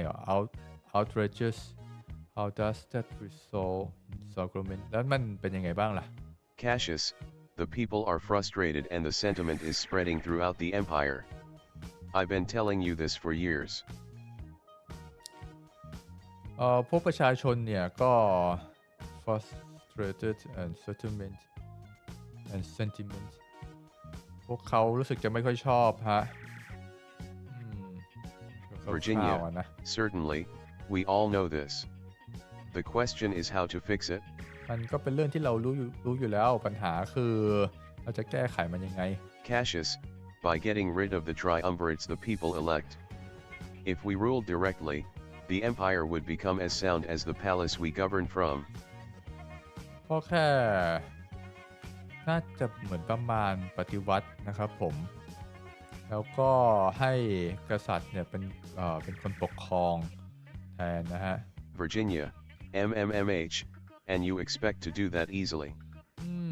แล้วนายคิดว่ามันจะทำกันง่ายๆอย่างนั้นเหรอ Cassius, I expect it to be very, very difficult and it's something I intend to do very, very carefully. The people need direction, and electing chaotic triumvirates is their cry for help. มันเป็นเรื่องที่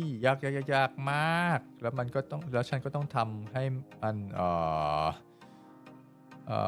ต้องค่อยๆทำอย่างระมัดระวังผู้คนเนี่ยผู้คนต้องการผู้นำนะฮะ Virginia doesn't say anything, instead taking a very dainty sip of tea from her cup. Virginia ไม่ได้พูดอะไรนะครับผมแต่ก็จิบชายาวๆนะครับ Cassius clears his throat and sits up straight again. Cassius กระแอมนะครับผมก่อนที่จะลุกขึ้นนั่งอีกครั้งหนึ่งครับ Cassius, anyway, why did you decide to bring this Chemian back with you? You never explained it clearly in your letters. แต่ว่ายังไงก็ตามนะ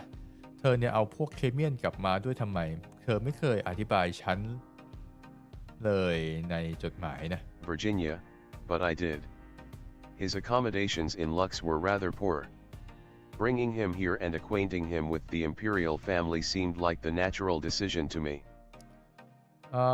แต่ก็ฉันก็เอาเขามาแล้วนี่เขามา his accommodation in Lux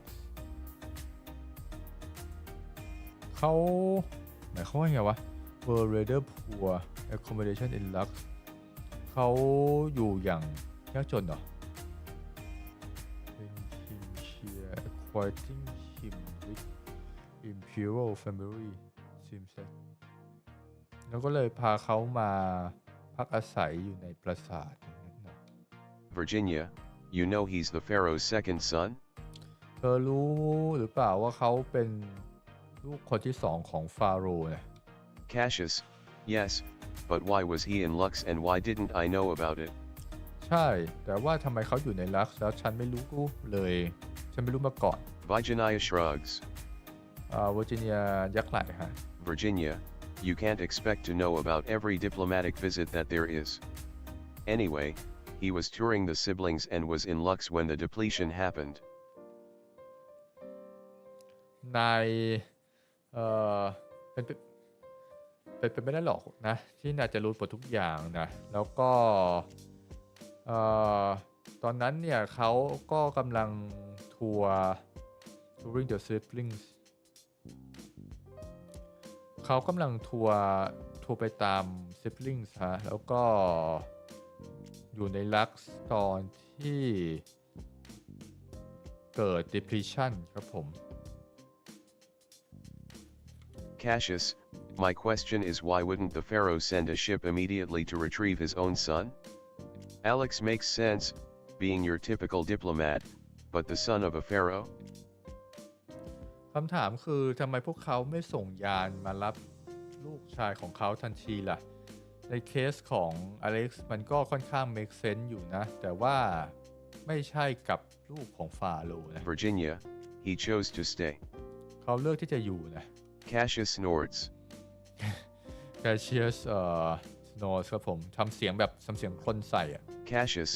and why would he do that? แล้วเขาทำอย่างนั้นทำไมเนี่ย Virginia stares at Cassius for a moment, a frown on her face. วอร์จิเนียมองไปทางแคชเชียสแป๊บหนึ่งครับก่อนที่จะ Virginia, Cassius, you know the reason as well as I do. Despite the absolute chaotic, bankrupt, parentless mess our empire is in,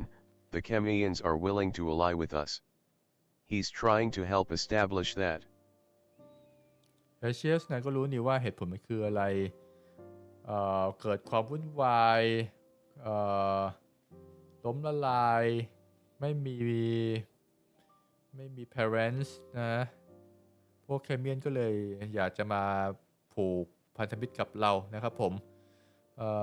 เขาต้องการที่จะทำให้เรื่องนั้นเกิดขึ้นนะฮะเหมือนแบบพวกเคมีนจะประสบปัญหาเรื่องการปกครองค่อนข้างเยอะเลย Cassius, they are taking advantage of us when we're at our weakest, Virginia. You know how I feel about this and that I have no plans for an alliance. พวกเขาเนี่ยชอบที่จะฉวยโอกาสตอนที่เราอยู่ในสภาพที่จะอยู่ในสภาพที่อ่อนแอที่สุดนะเวอร์จิเนียเธอก็รู้นี่ว่าฉันรู้สึกยังไงและฉันไม่มีแผนที่จะเป็นพันธมิตรกับพวกเขานะ Virginia, I'm planning for all scenarios, Cassius, and as of now, you aren't guaranteed the emperorship. ฉันเตรียมแผนไว้ทุกซีนาริโอแล้วแหละและนายเองเนี่ยก็ไม่ได้การันตีว่าจะเป็นจักรพรรดิซะหน่อยนี่ Cassius doesn't say anything, staring at his empty plate. Cassius ไม่ตอบอะไรนะครับผมแต่ได้แต่จ้องมองลงไปที่จานเปล่า Slowly, I walk up to the table and refill the plate. ส่วนตัวเราเองก็ค่อยๆเดินไปที่จานนะฮะแล้วก็เติมพวกอาหาร Neither of the wolves look at me. ไม่มีตอนนั้นเองก็ไม่มีใครมองมาที่เราเลยครับผม Virginia, we should be grateful the Chemians even want to speak to us. None of the other siblings wants to be associated with a race that seems to have been abandoned. We should be grateful for Chemian even want to speak to us. None of the other siblings want to associate with a race that seems to be abandoned. We should be grateful. พวกเราจะต้องดีใจนะที่อย่างน้อยเนี่ยพวกเคมีนเนี่ยก็มาคุยกับเรามันไม่มีพวกsiblings คนไหนเนี่ยไม่มี siblings คนไหนที่ถูกทอดทิ้งอย่างนั้นน่ะหรอ Cassius, we don't know that yet. พวกเรายังไม่รู้วันนั้นเลยนะ Virginia, well, they aren't speaking to us, are they? And they left us starbound. If this is permanent, we may never be able to travel beyond the star system again. Well, they aren't speaking to us, aren't they? And they left us starbound. If it is permanent. พวกเขาไม่ได้คุยกับพวกเราเลยนะแล้วถ้าเกิดพวกเขาทิ้งเราไว้อยู่ในthey left us starbound ถ้าเกิดพวกเขาปล่อยพวกเราทิ้งไปเนี่ยมันจะทำให้พวกเราไม่สามารถที่จะเดินทางในระบบอวกาศอีกครั้งน่าจะประมาณนี้นะครับ That catches my attention. นั่นก็ทำให้catch my attention นั่นก็ทำให้ฉันแบบสนใจฮะ Didn't Amicus tell me that when he becomes emperor he'd be able to take me back? นั่นAmicus ไม่ได้บอกเราหรือว่าถ้าเกิดเขาเป็น emperor เนี่ยเขาสามารถส่งตัวฉันกลับไปที่โลกได้เนี่ย They're acting like they won't have the stretch drive forever. นั่นการที่ดูเหมือนที่เขาพูดเมื่อสักครู่นี้ฮะเหมือนกับว่าเขาจะไม่มี stretch drive อีกแล้วนะครับ Cassius laughs. Cassius หัวเราะครับผม Cassius, once we have a new emperor, they will give us guidance again. They stopped immediately after father's death. What other explanation could there be? เมื่อเรามีกษัตริย์นะครับผมเขาก็จะนำทางพวกเราอีกครั้งนะฮะซึ่งพอเสด็จพ่อเสียชีวิตไปเนี่ยนะฮะสิ้นพระชนม์ไปนะครับผมเขาก็เลิกส่งเลิกซัพพลายฮะนั่นคือเหตุผลที่จะช่วยอธิบายได้ครับ Virginia, they didn't after grandfather's death. They didn't after father's death. พวกเขาไม่ได้ They didn't after father's death. พวกเขาไม่ได้หยุดหลังจากที่การสิ้นพระชนม์ของสมเด็จติดปากสมเด็จพ่องั้นเหรอCassius waves his paw in the air. Cassius โบกมือในอากาศ Cassius, because father was in line for the throne without any challenge. The emperorship has not been in limbo like this in living memory. They are simply waiting for the empire to have firm leadership again before re-establishing contact. เรื่องอะไรนี่ก็คือพูดง่ายๆคือพอสมเด็จพ่อตายไปใช่ไหมมันก็ไม่มีพวกการส่งต่อพวก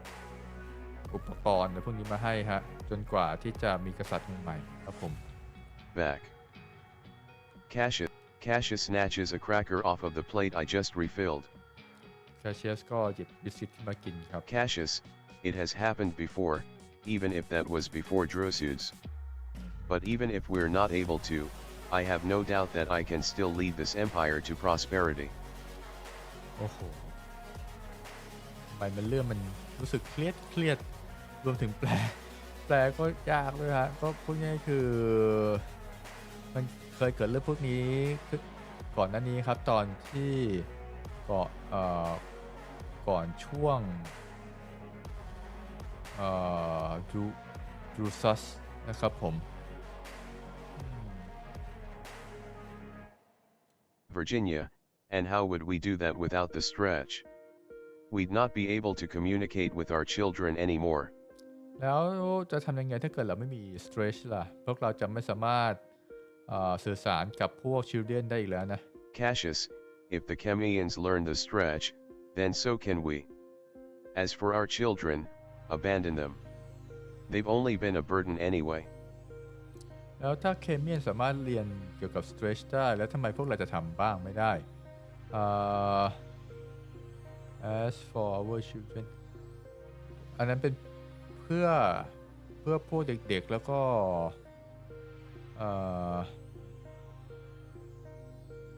they only burden anyway ยังไงพวกเขาก็ถูกทิ้งอยู่ดีใช่ไหม Cassius glances at me and I quickly look down at the ground. Cassius มองมาทางเราครับผมทำให้เรารีบก้มหน้ามองที่พื้นครับ Virginia sighs loudly. Virginia ถอนหายใจอย่างดังครับผม Virginia, sometimes the things you say frighten me, Cassius. บางครั้งสิ่งที่นายพูดเนี่ยก็ทำให้ฉันกลัวนะ Cassius. Cassius, well, you know it would be less so if you were on my side, Virginia. มันจะ you know it would be less มันอาจจะน้อยกว่านี้นะถ้าเกิดเธออยู่ฝั่งฉันนะ Virginia, I'm on no one's side, Cassius. It's my duty to serve the emperor, no matter who that might be. ฉันไม่ได้อยู่ฝั่งไหนทั้งนั้นนะ Cassius หน้าที่ของฉันคือserve ก็คือยังไงดีล่ะให้บริการserve ดูแลกษัตริย์นะครับผมไม่ว่าจะเป็นใครก็ตามฮะ Cassius, you are on Amicus's side. It's clear as Vita. เธอนะอยู่ฝั่งอาบิคัสแล้ววิต้าก็เหมือนกัน Virginia, preference does not matter in the end. I don't like Cato, yet I serve him. การการเลือกมันก็ไม่เข้าใครออกใครฉันไม่ได้ชอบเคโตแต่ฉันก็ต้องดูแลเขานะ Cassius's ears flatten and he looks around. หูของแคชเชียสเนี่ยก็ตกลงฮะแล้วก็เขาก็มองไปรอบๆครับผม Cassius, lower your voice when you say such things, Virginia, and are you saying you dislike me like you do Cato? ตอนที่เธอพูดเรื่องพวกนี้ก็พูดเบาๆหน่อยสิเวอร์จิเนียหรือว่าเธอไม่ชอบฉันเหมือนกับไม่ชอบเคโตงั้นเหรอ Virginia, well of course not, but like I said, your ideas are extreme. ไม่ได้หมายความว่าอย่างนั้นนะแต่ว่าความคิดของเธอเนี่ยมันก็สุดกูไปหน่อย Cassius, radical ideas are needed for times like these. It's how I've gotten so far with the people. บางครั้งฉันก็ต้องคิดแบบสุดกูแบบนั้นนั่นแหละมันทำให้ฉันเข้าได้กับพวกประชาชนนะ Virginia, well, just remember that you and Amicus are both my brothers, and I love you equally, just be civil when the decision is made. อย่างนั้นก็จำไว้แล้วกันนะว่าทั้งนายแล้วก็อเมริกัสเนี่ยเป็นพี่ชายของฉันและฉันก็รักนายทั้งสองคนเนี่ยเท่ากัน Amicus, Cassius. เสียงอเมริกัสมาครับผม We all jump as Amicus's voice seems to rattle the ivy on the pillars. พวกเราสะดุ้งครับเมื่อได้ยินเสียงอเมริกัสเนี่ยพุ่งผ่าน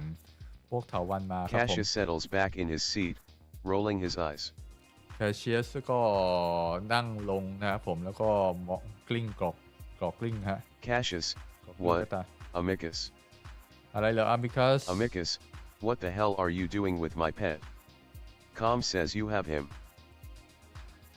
นายทำอะไรกับสัตว์เลี้ยงของฉันเนี่ยคอมบอกว่า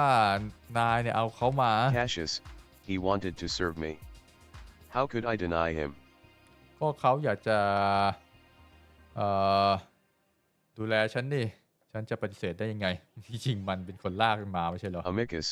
do not lie to me, Cassius. I told you never to talk to him. อย่าโกหกฉันเลยแคชเชียสฉันบอกนายแล้วนี่ว่าอย่าพูดกับเขานะ Cassius, are you going to yell at me or tell me where you are so I can send him back? นายจะตะโกนหรือว่าด่าฉันหรือไงฮะเพื่อที่จะให้ฉันส่งเขากลับไปนะ Amicus, where are you? I'm going to come out there. นายอยู่ไหนฉันจะไปเดี๋ยวนี้ Cassius does look a little worried then. เหมือนแคชเชียสจะดูเป็นกังวลฮะ Cassius, com, where is Amicus? คอมอเมริกัสอยู่ไหน Computer, the main hall, Cassius. อยู่ในห้องโถงใหญ่แคชเชียส Amicus, I'm coming out. ฉันจะไปแล้วนะ Cassius, pet, go back inside and do not tell him where we are. เจ้าสัตว์เลี้ยงรีบกลับไปหาเขารีบกลับไปหาเขาเลยนะแล้วอย่าบอกว่าพวกเราอยู่ที่ไหนล่ะ Cassius shoos me away while Virginia just chuckles behind a paw. แคชเชียสชู้แล้วฮะก็คือไล่เราไปครับผมในขณะที่เวอร์จิเนียก็หัวเราะคลุกคลิกนะครับผม I make my way back inside, though Amicus meets me right at the entrance. เราก็มาถึงตัวห้องโถงใหญ่นะครับผมซึ่งอเมริกัสก็ยืนรออยู่ตรงนั้นนะฮะดูเหมือนว่าจะเกิดเป็นเรื่องวุ่นวายนะครับผมเพราะว่าเจ้าอเมริกัสเนี่ยไม่ชอบที่จะให้แคชเชียสเนี่ยเรียกเราไปใช้งานนะครับผมแล้วก็มีเรื่องพวกการเมืองอยู่นิดหน่อยนะฮะโอเคแต่ก็ยังไงก็ฝากซีรีส์เอาไว้นะครับผมฝากกดแชร์กดไลค์กด Subscribe กันเยอะๆนะครับผมแล้วก็ติดตามนะกันในคราวหน้านะครับผมมาดูกันว่าจะเกิดอะไรกันขึ้นนะครับสำหรับวันนี้ก็ลากันไปก่อนสำหรับวันนี้กันทุกๆคนนะฮะบ๊ายบายครับ